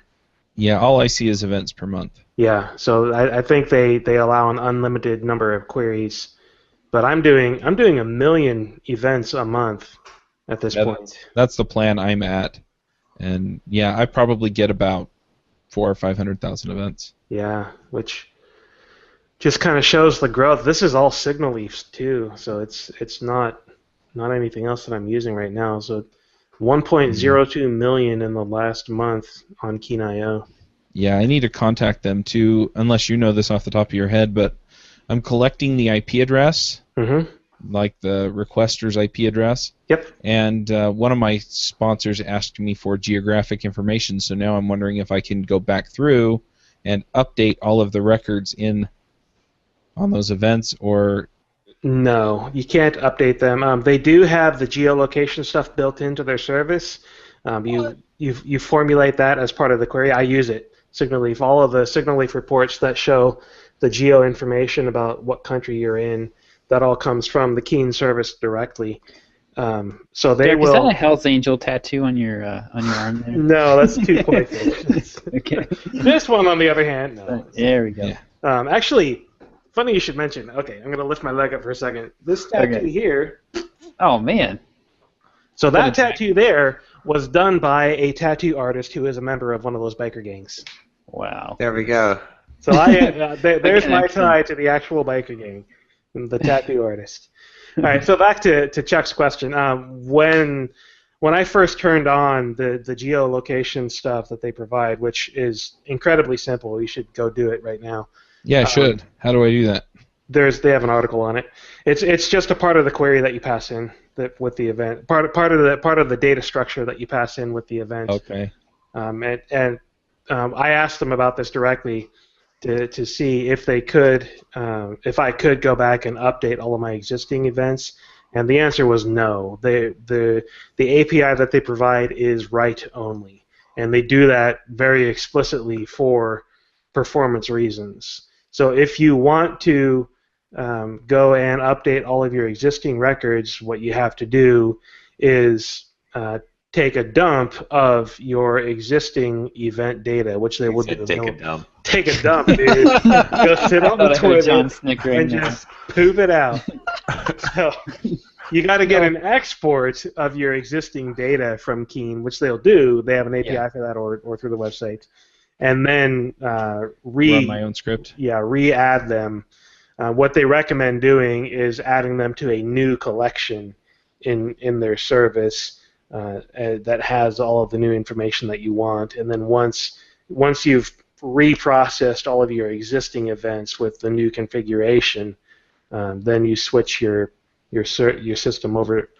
Well, you switch your code to use the new collection first, export all of the old collection, and then reprocess all of the old collection into the new collection, so that way you don't lose any timeline. You'll have a few hours or however long it takes to process your old stuff, where your site won't show old information, but once you start reprocessing all of the old records into the new collection, all your data will show up again. Oh, okay, cool. Yeah, I never bothered to do that. I didn't think it was worth it for me. No, I picked a point in time and said, okay, geolocation is now enabled, and then I actually let it run for almost a month before I went in and turned on a report that had the geo information. Yeah. Yeah, I want to build the reports into devchat.tv. I'm just going to publicize all the numbers because I just don't care who sees them. Yeah, cool. Okay. Speaking of which, Derek, I could use, well, it's kind of funny that you said, it's a good example of users not reporting, problems. For the longest time at Signal Leaf, the reports wouldn't come up. It would just spin and spin. So I would just refresh, and then I'd refresh until it came up. And so I never actually reported to you, right? I never. No, I've known about this forever. I know why. It's doing it because I'm making too many queries. I have too many AJAX requests going on. It seems like it's working now. I haven't had issues lately. I don't know if that changed the caching or the query caching is helping a lot. Yeah, it really is. But that's just a funny example. Because I figured out a workaround, so I didn't But that it's that classic thing of users don't report their surely if someone's seeing this pain, they must be reporting it. But no, I wasn't even. Nope. It's just as easy for me to say it on a call, right? Yeah. The other thing while I'm on the topic, I was thinking, it'd be really awesome just a monthly report to show growth. Yeah. Just so by month, I'd like to see how are we growing by month. Right. If I go to the this year report, I can see for this year the months. Right. And I think it includes every month, right? It should.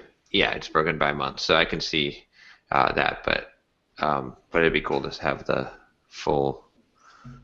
By the way, EntreProgrammers has grown a huge amount in the last month from April. Well, part of that is yeah. There was I don't know what happened, but the media service with episode 66, the file was missing. I guess. Did anything really go right with episode 66? I mean, come on. I think Eric went in and fixed it because I didn't fix it.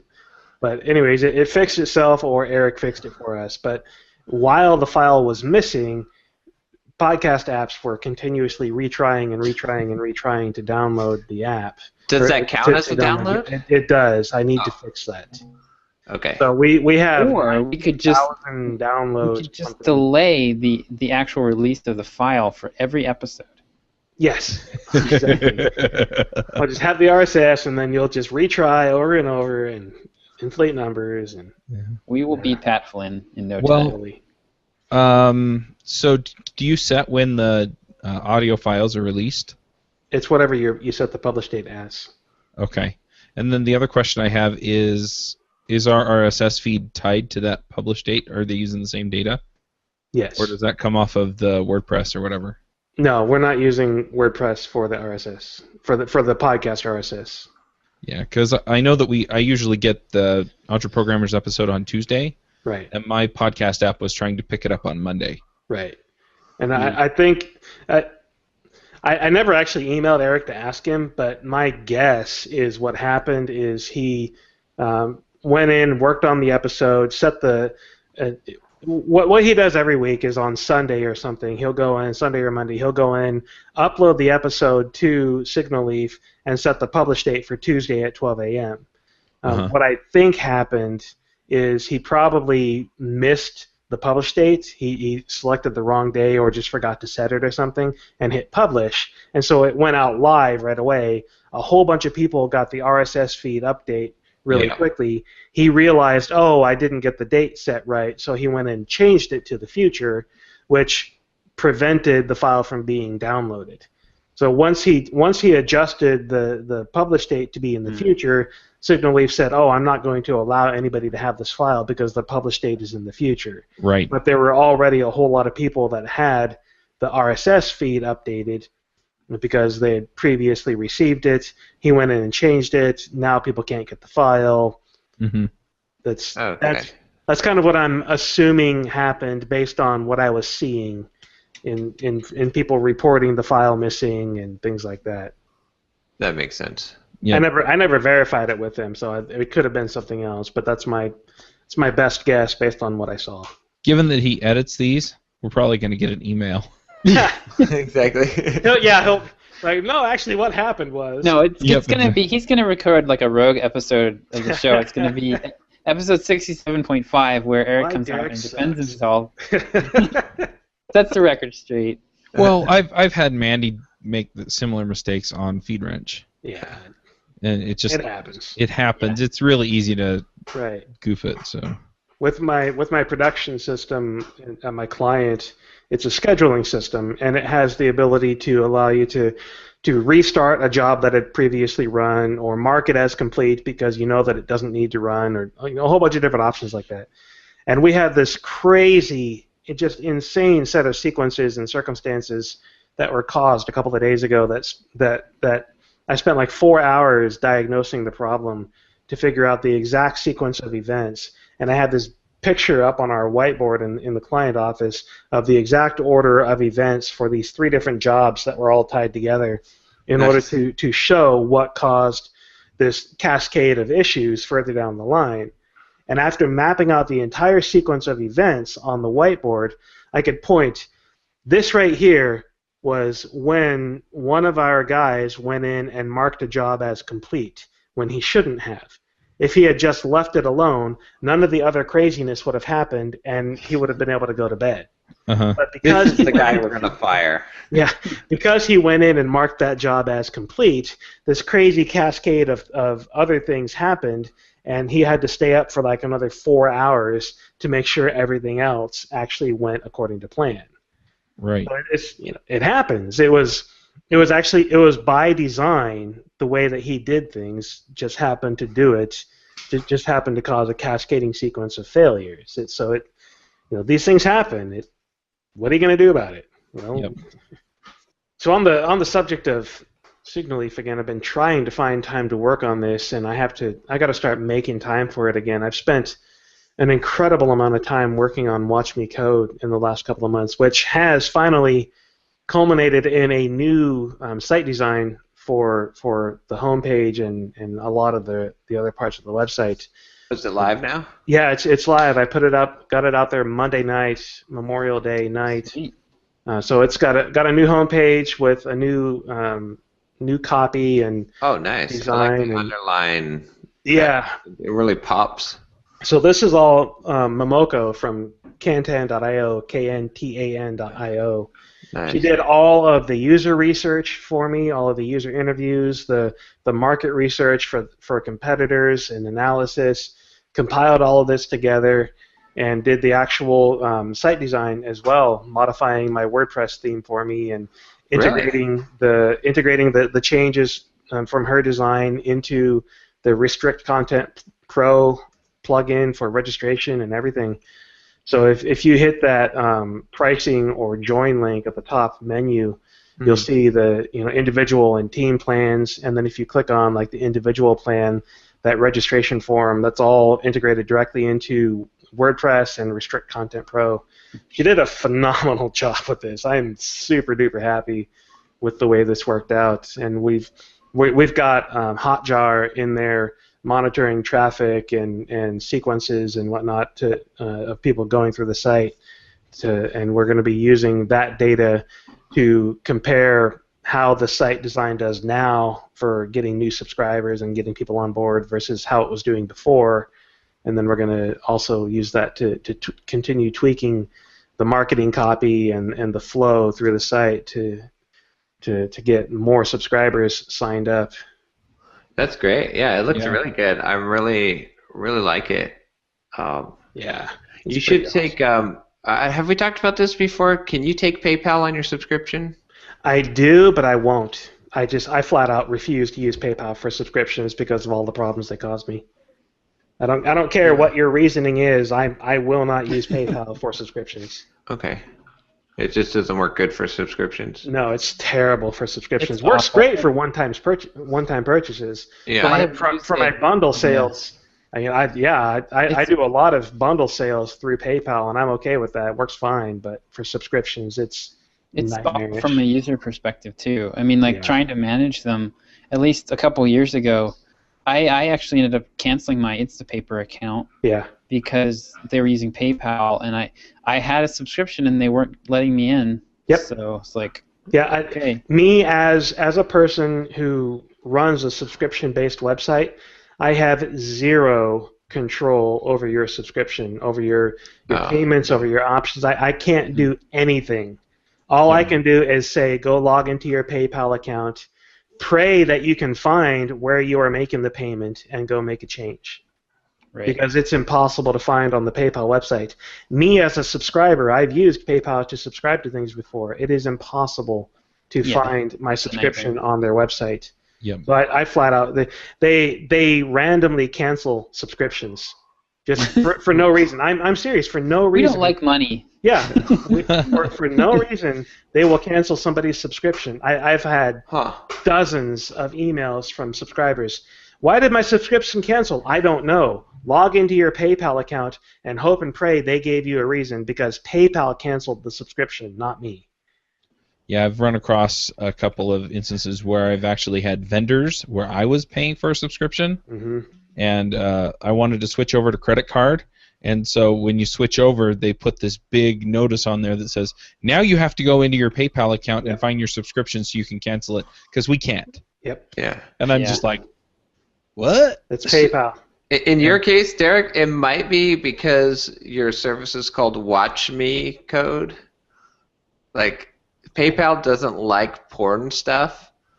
But you see what I'm saying? Like, Code it porn. might actually. Well, yeah, but Watch Me, like starting with Watch Me. I don't know. I've never been contacted by PayPal for anything. It's not, I don't think so. Know. Well. Anyway, I guess that doesn't. I mean, if someone's going to subscribe, I guess credit card isn't a big deal. But if someone just one-time purchase, PayPal is a big deal, because I do a lot of bundle sales because people don't have credit cards, but they do have PayPal. Right, but I mean for a subscription, well, I don't know. I guess if it's you have to weigh it out. Maybe if it's not worth it, then it's not. For the $14 a month that I charge, it's not worth my time dealing with PayPal. You know, it'd be awesome. Here's a service opportunity. A subscription service that sits in front of PayPal, right? So it allows someone to accept PayPal payments. It manages the subscription, and what it does is it ends up being like single billing PayPal transactions per month. That's not even possible. Why not? Because Restrict Content Pro does exactly that. It manages PayPal for me. And it is not possible for RCP to modify the subscription. Mm-hmm. PayPal does not allow it at all. Well, no, the subscriber has to log into their PayPal account in order to manage the subscription. Yeah, I'm not saying using the subscription. John's just saying monthly one-time payments. Yeah.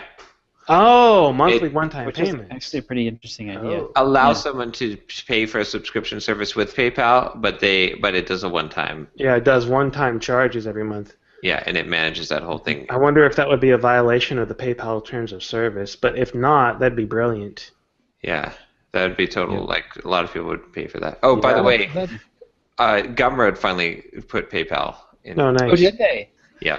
They did. Nice. It's too late for them now. I think a little too late. They're still missing like putting custom JavaScript or redirects on your checkout page. Right. Yeah. So they need to get that feature. At least they woke up and realized that people want PayPal. So. Yeah. I'm not going to use. It's not a hassle city. Yeah, I'm not going to use any third-party services like Gumroad or DPD anymore. Now that I've got easy digital downloads on my WordPress installation. Yeah. I have everything I need right there. I can customize it however I want, do whatever I want with it. Yeah, I guess if you doing all my sales right through my WordPress site directly. And you can do your own reporting, I suppose. So that's true. Yeah. It's integrated with Drip. There's a plugin for easy digital downloads that will tag people in Drip with whatever purchase they made. It tells me how much the purchase was. It captures their email address. So I've got everything I need with easy digital downloads. Hey, you could probably do the Dropbox integration too, because one thing I just noticed with DPD is they just added Dropbox support. So if someone buys your product, instead of them having to download it, they can have it automatically put into their Dropbox. But you could do the same thing since you know the Dropbox API so well now. That's a pretty good idea. One suggestion looking at your new site, I think it's time for a logo update for you. Really? I like I like the idea. I like the concept of the logo, but I think you could use a refresh on it. Okay. Because no offense, but I can tell you made the logo. Oh yeah, totally. Yeah, but here's a good example. I'll just give you a good example because Joe Coliantonio, right? He had I don't have his before logo, but I had the same feedback for him, and he just updated his logo, and I don't know. To me, there's just something that looks. You can tell when someone made it themselves, and you can tell when a professional logo designer created it. Mm-hmm. And his thing looks really, really good now. But I think it just when I look at the rest of your site design, the logo stands out as something that you did versus the rest being something that a designer did. True. Yeah. Not picking on you. My logo would look like I I remember what your logo used to look like. Exactly. So yeah. You should get a logo that looks like somebody looking at somebody through a window. Yeah. Peep at me coding. Peeping code. Wait, that was peep code. But yeah, you should. It was a site. That was a screencast site. Peep code. Either go to Fiverr or even at this level I would probably at the level that you're at I would just go to 99 Designs. Yeah, that's exactly what I was thinking. $300 to get something nice. I spent like $50 at Fiverr trying to get a good Watch Me Code logo, and all the stuff that I got back was such crap that doing it myself was cheaper and faster. Yeah. But yeah, 99 Designs would be a good idea. I should do that. Yep. What about you, Josh? How's it feel to be free, to be your own man, to be working for yourself now? Yeah. Guys, I don't know. I'm starting to feel like I made a huge mistake here. You're unemployed, man. Congratulations. I don't know. No, I'm just kidding. This was an awesome week. Yeah. Scared me. Yeah. No, I had a fantastic week. So, let's see where to start. I know where to start. What happened was you were home on Tuesday and your kids were like, "Mom, who's that guy?" Mom, why is the mailman here? So my plan is to not work tomorrow. Yep. Which tomorrow's Saturday. This will be the first Saturday that I won't be working all day for as long as I can remember. At least 5, 6, 7 years, something like that. So I'm not going to work tomorrow. So Monday was a little rough. Let me look at mine. I took some notes actually. Monday was a little bit rough. It was just, I don't really know what it was. Like what was I doing Monday? Gosh. Oh yeah. I was doing some emails, and I was having a hard time just kind of getting into the groove. And but the Pomodoro thing, I've been doing that all week.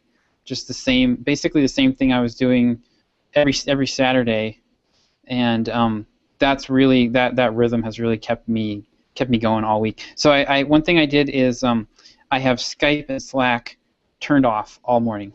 Nice. So I can get I still get notifications on my phone if there's something really urgent, but I don't get nothing's in my face, and that's worked really, really well because when I sign in on the afternoon, like yesterday I got hammered and then I got pulled into two back-to-back phone calls. So having basically I basically have from 7 to 12 or 1 with virtually no interruptions, and I'll pop in and check my email a couple of times during Pomodoro breaks and stuff. But yeah, that's working really well.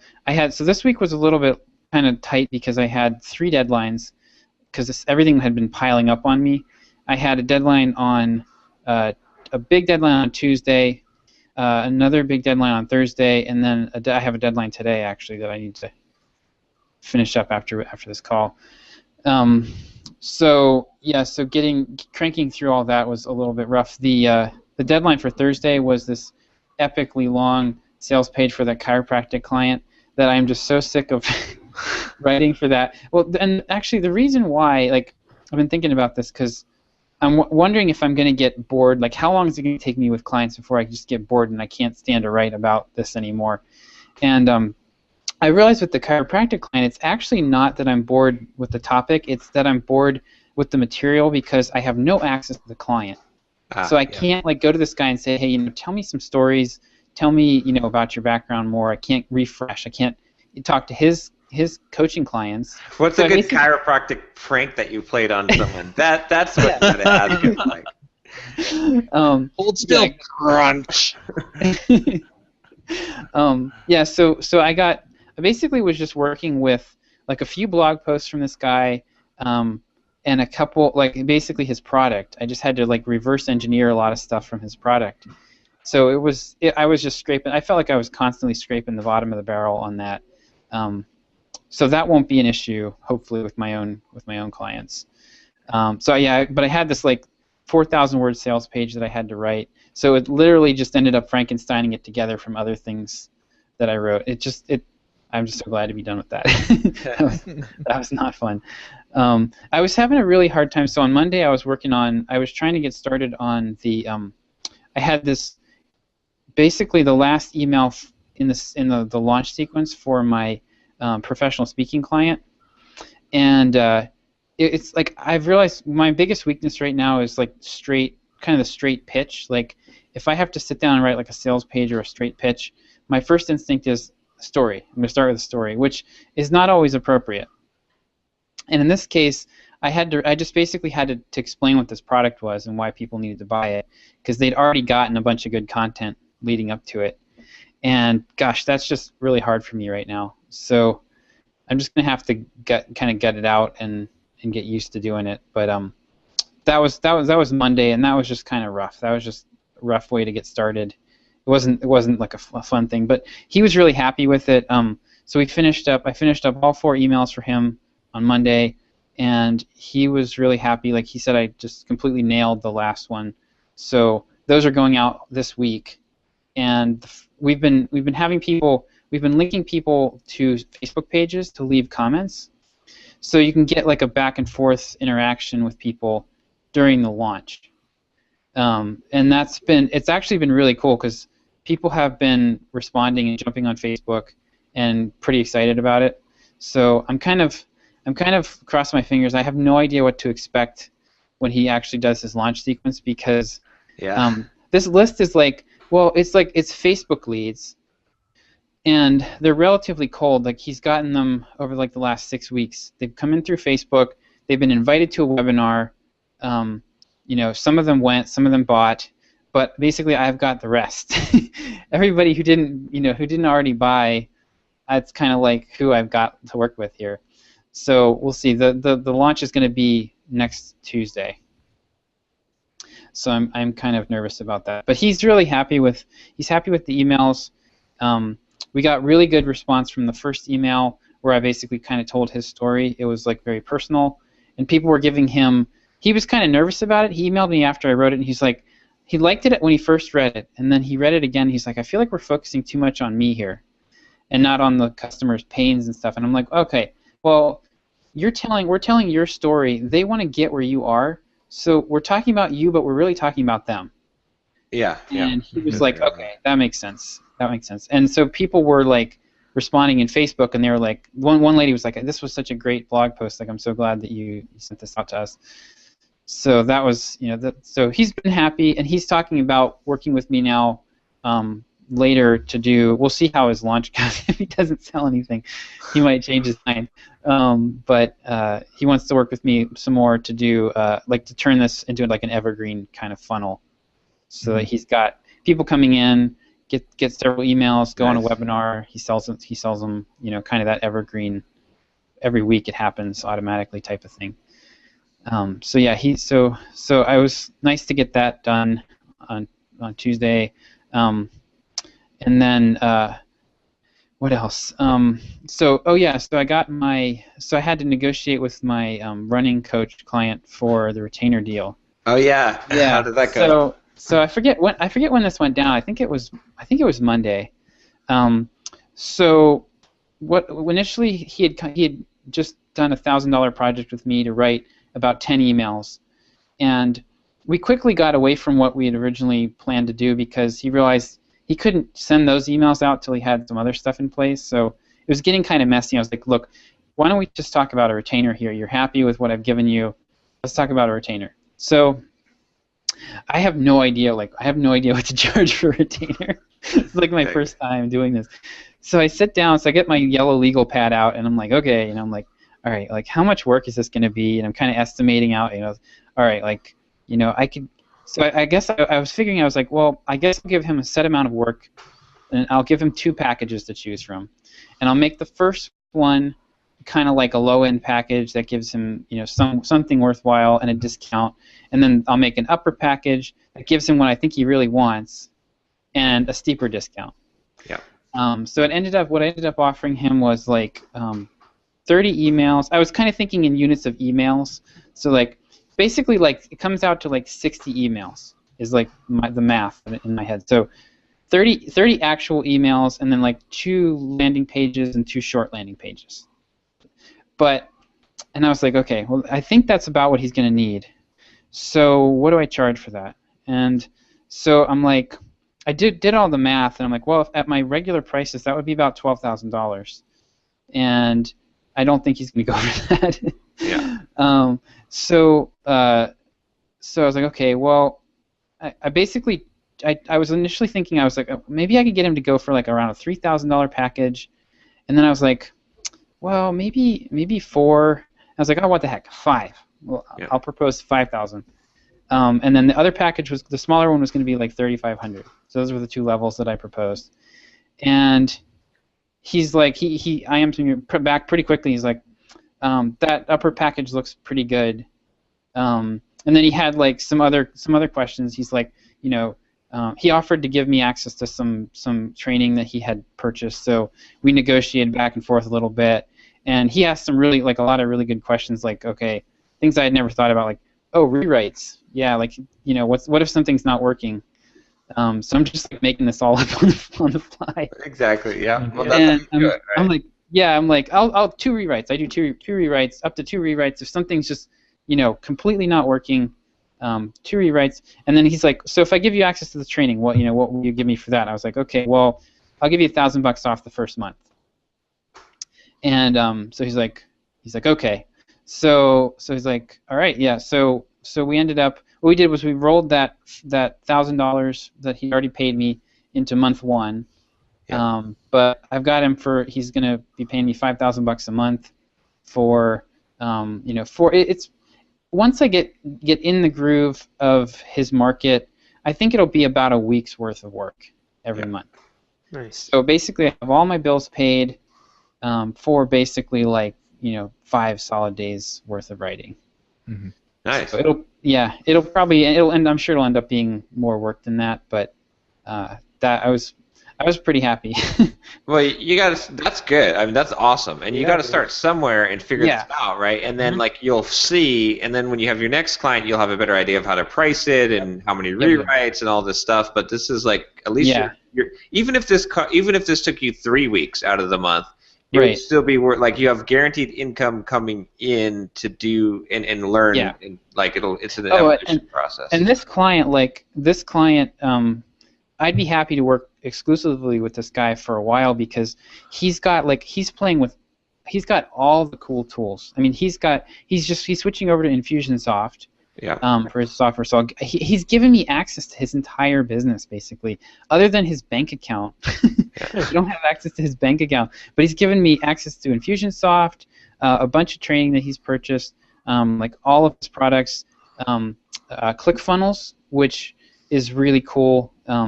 That's basically all the stuff we've been struggling with DPD and not being able to get stuff to talk to each other and getting tracking working and everything. ClickFunnels fixes all of it.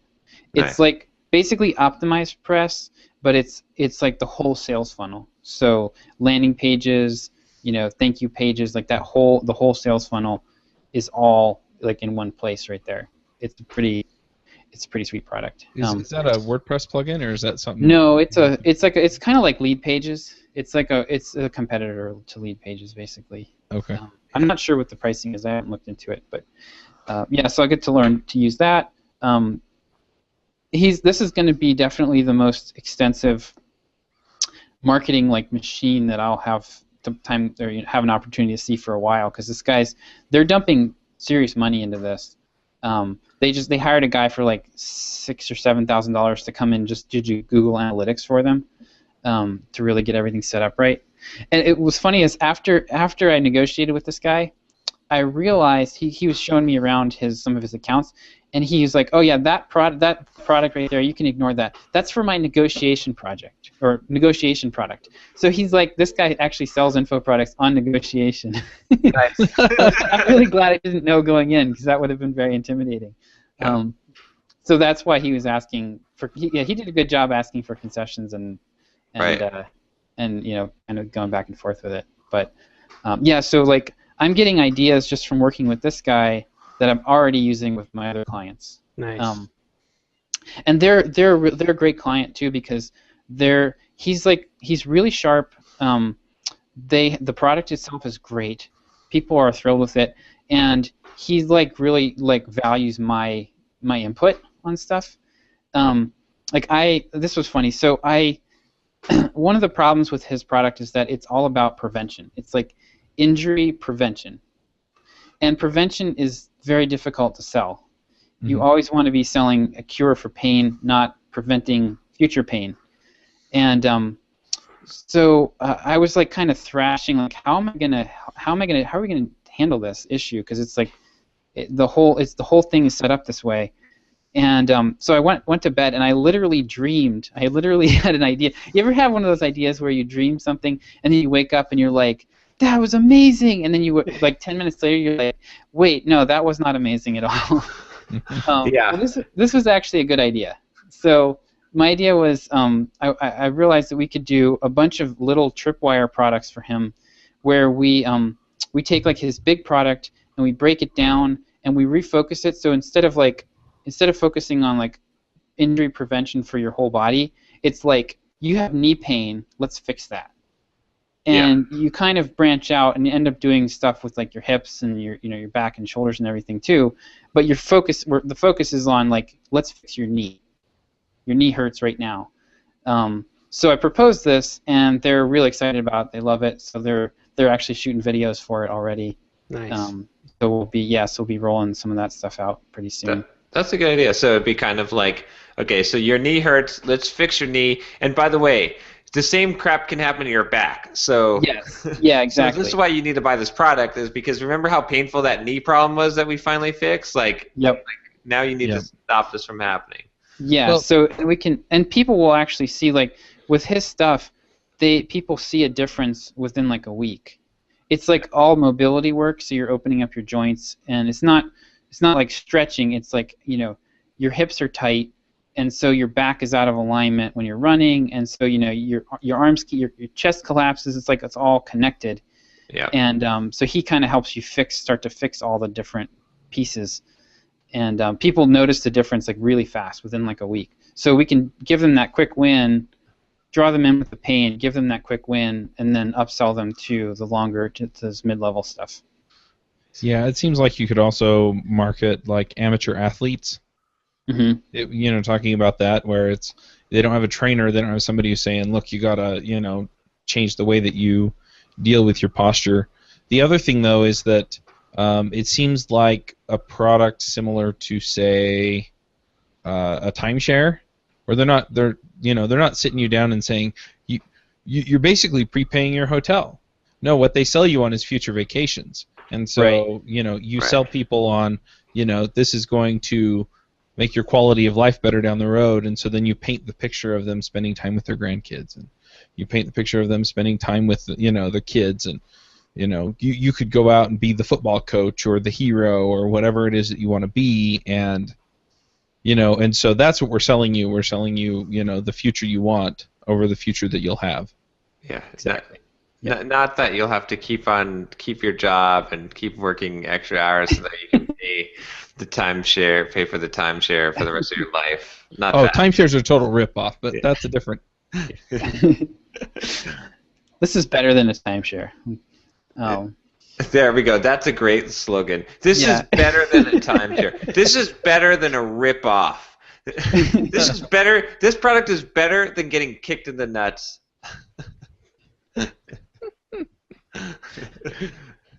So I've got my bills paid basically, at least as long as this guy keeps me on, and he seems it's him and his partner. His partner is actually the running coach, like the coach, and so I interviewed this guy yesterday, my client, and he has an amazing story. He was a runner for like 22 years, and then he got injured playing touch football one day, and just tweaked his groin muscle, tweaked it playing football, and then a year, horrible spiral, and then like a year and a half later, his doctors are telling him, we're gonna have to open up your hip and basically reconstruct your hip, and maybe you'll be able to walk. You should be able to walk again. Maybe you'll be able to run again.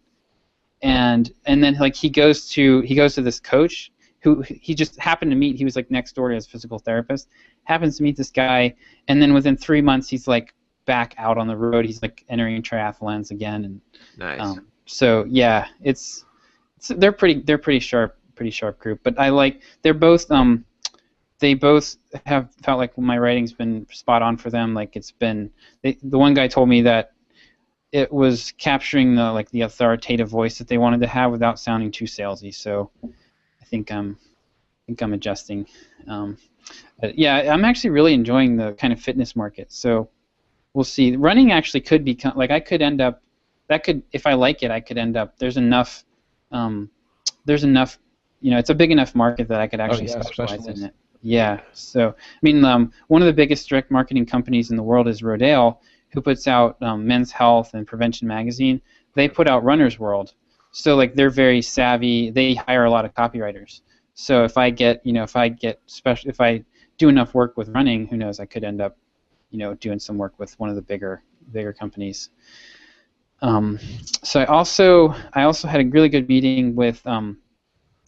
So Ben Settle, he had about 6 months ago on his email list, he was talking about how he brought on an apprentice, which he's like, I never do this, so don't ask me. He's like kind of the grumpy old man type too, and he's like, don't ever ask me to do this. I never do this. I'm not going to do this. But I brought on an apprentice, and I'm teaching her, teaching her copywriting, and then like 2 months later, lo and behold, he fires her, and so now he calls her his ex-apprentice, and which it's just hilarious. It's this running thing in a lot of his emails, and but they're still friends and everything. So she's starting a copywriting agency, mainly for email marketing, and he recommended me to her. So we had a really good conversation last week on Friday, and she's really excited. We really clicked. She's like we both kind of like really get into the research and kind of geek out on the research side of things. So I think I'm gonna have a nice stream of clients from her for email stuff. So at this point, I am not really planning on pursuing the B2B thing at all, because I've got I'm still getting Brian Harris sent me another lead. My mentor sent me another lead. I'm like completely tapped out at this point. I can't take any more work for a while. You're going to be hiring employees pretty soon. What I'm going to be doing is scheduling stuff out into the future. Yeah. I want to have a pipeline of like 3 months out, knowing what I'm doing week to week, and then just as I do that, just raise my rates until people start freaking out on me. But yeah, so that's pretty much been my week. I've been able to be heads down in the morning, gotten everything I needed to get done, and it's just been a lot of fun.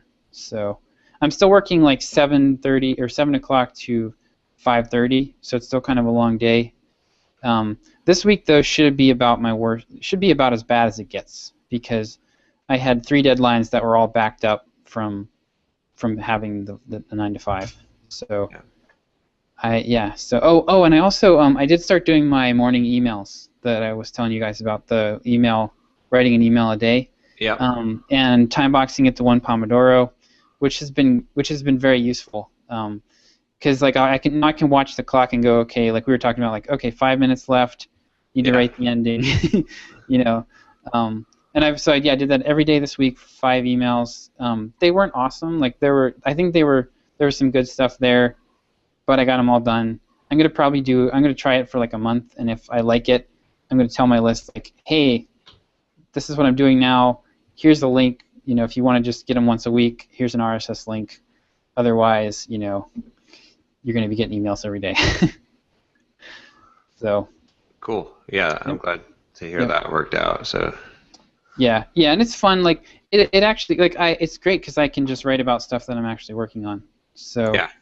And it's real easy. I mean, it doesn't take me a lot of time. I kind of think about it in the morning while I'm getting showered and stuff, and I've got it kind of primed and ready to go. Sit down, boom, write it. This isn't going to be stuff that's going to ever get me a lot of search engine traffic, but since I've got Twitter, my Twitter following is up to like 8,000 now, and if I just rotate stuff through there, I should get a nice steady stream of traffic off of it. Yep. So. Yeah, it's been a long week, but I'm happy. Good to be free, though. It is good to be free, yeah. Yeah. Nice. Cool. Should we wrap it up here, I guess? I think so. Sure. We should talk about the retreat real quick before we wrap it up. Did you by chance get the sales page up? Crap, no. I will get that done this week. Okay. So I'm planning on doing that through Eventbrite, unless you guys have some other idea. That works for me. Yeah, that works. Okay. So do we want to I guess we want to get people on the email list first. So keep the address the same. Mm-hmm. EntreProgrammers.com/retreat 2015. Yeah, and I guess what we can do is like just put up the landing page there, and then make it so that people can purchase right there. Then if I guess they could sign up for email also. I don't know. Does that make sense, or is it I would say, like, why don't we do what I did with King Sumo, where you sign up with your email, and then we'll immediately email you the link. That's a pretty good idea. Yeah, that's a good idea. Yep. Yeah. And then once you get the landing page up, we can do an email blast to everyone that's already signed up. Yep. Or actually, it'll be the first drip sequence, right? If in there, Right. it'll automatically send it out. So then people can. Then there'll be a frenzy to sign up for the 10 slots. that are available. We've got about 15 people on the list right now. There'll be a frenzy, just like my frenzy on my bundle. We'll see. I guess we'll see. I mean, we'll see how it works out once we open up the gates. One difference is that the people that signed up at least are aware that it's going to be like they're pre-qualified, shall we say? Right. They're at least aware of the pricing. Yeah. So the quick recap for everyone who's listening and like wondering this, I forgot the dates. October or something. October, like I think it was the first week of the 16th or something. Something like that. Pretty close to that. Thereabouts.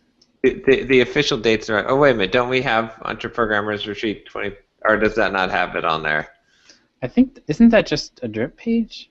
Yeah, it's just a drip form. Drip page. Okay. Well, I guess we should probably put that on there. But I'm looking at the show notes from last week, and it's October 12th through the 15th. Okay.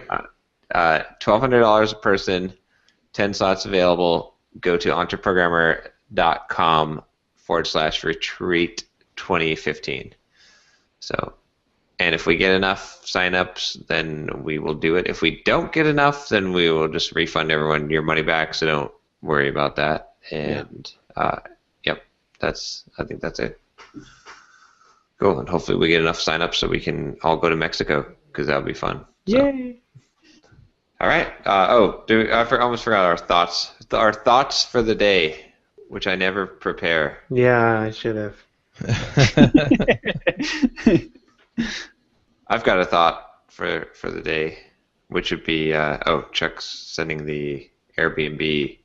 Okay, I'll just describe this place. It's just orange villa with flowers everywhere. It looks like a Colombian drug lord's like home. Like it's awesome. It looks pretty awesome. It has 16 beds, 10 bedrooms. So this is like a villa. Wow. And if you scroll down and look at the image of the guy there, who I'm assuming is the proprietor, he does kind of look like a Colombian drug lord to me, the expression that he's making. So yeah. Except he's from Canada. Full-size kitchen, heated pool, spectacular terrace views. Full-time staff includes a house manager, chef, maid, and bartender. Dang, and 12 private bathrooms. Like, there you go. Because if you're afraid of sharing bathrooms, it looks pretty awesome. So no infinity pool though. It said it had a heated pool, so it may not be an infinity pool, but yeah. And it's right on the ocean. Pretty awesome. Pretty close. Yep. Cool. All right. So my thought for the day is raise your prices. Keep on doing it until someone says no. Like, actually, it came from I was just listening to whether you like this advice or not on the Make Method podcast. Neil Patel was on there again, and he was. I mean, that dude is like he was talking about a blog post he did, like where he bought a $167,000 wardrobe and how it made him money, and like he's bought like $200,000 watches and all of this, right? And he's actually made money doing this. So that dude, like, I respect everything he says because he knows how to make money. Like, he knows how to make money. But anyway, on the podcast, he said that John McIntyre was asking him about how did he price things, like on value-based pricing, right? And Neil's response was, I try to figure out what their marketing budget is, and then that's what I ask for.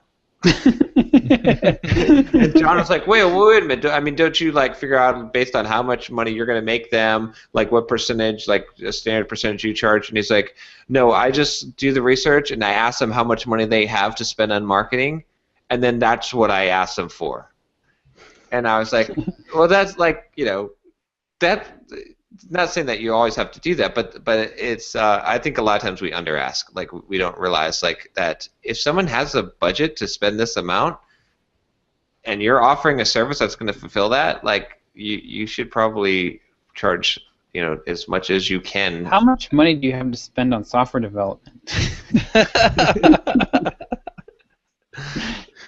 But organizations do have that number. Like you might not like ask that you might have to beat it around, get it from different, but that they do have that number. Like so, to build this project, how much is it are you planning on spending on it? Well, here I can do this for you. So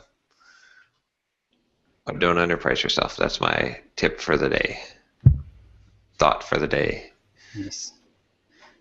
I'll go next here. So so one thing that's worked really, really well for me this week is planning my day first thing in the morning. I sit and drink my coffee. And Derick, you missed it, but I've started using I'm blanking on the name of it. OmniFocus. Yeah. Yep. And loving it. Yep. So yeah, it's pretty sweet. So I've got still kind of figuring out some of the features, but I basically just kind of sit down, scan through my projects in the morning, flag. Right. Like what is it? And I usually have one. Like I know I'm going to do my email first. The very first thing I'm going to do is write that email, and then the second thing is going to be some huge chunk of writing for some project that's coming up due. At this point I can't do the thing where I was planning my whole week out like I was, because my life was a lot simpler in the sense that I had one client, basically my mentor, and actually honestly most weeks I couldn't even plan because he would throw stuff at me midweek and it would all kind of go out the window. Yeah. But I'm at least I'm like, okay, usually it's going to be write that email, some big chunk of writing, and then like 3 or 4 little things I'm going to do in the afternoon, and that's it. And that list is all I look at for the day. And most days I've been able to get through pretty much all of it, and feel like I've actually accomplished something at the end of the day. So, but yeah, planning it out first thing, crucial. Yep, totally agree. So this week there were a few things I should have said no to. And so my thought is basically going to be, if there are things that you have to get done, then say no. Talk to the hand.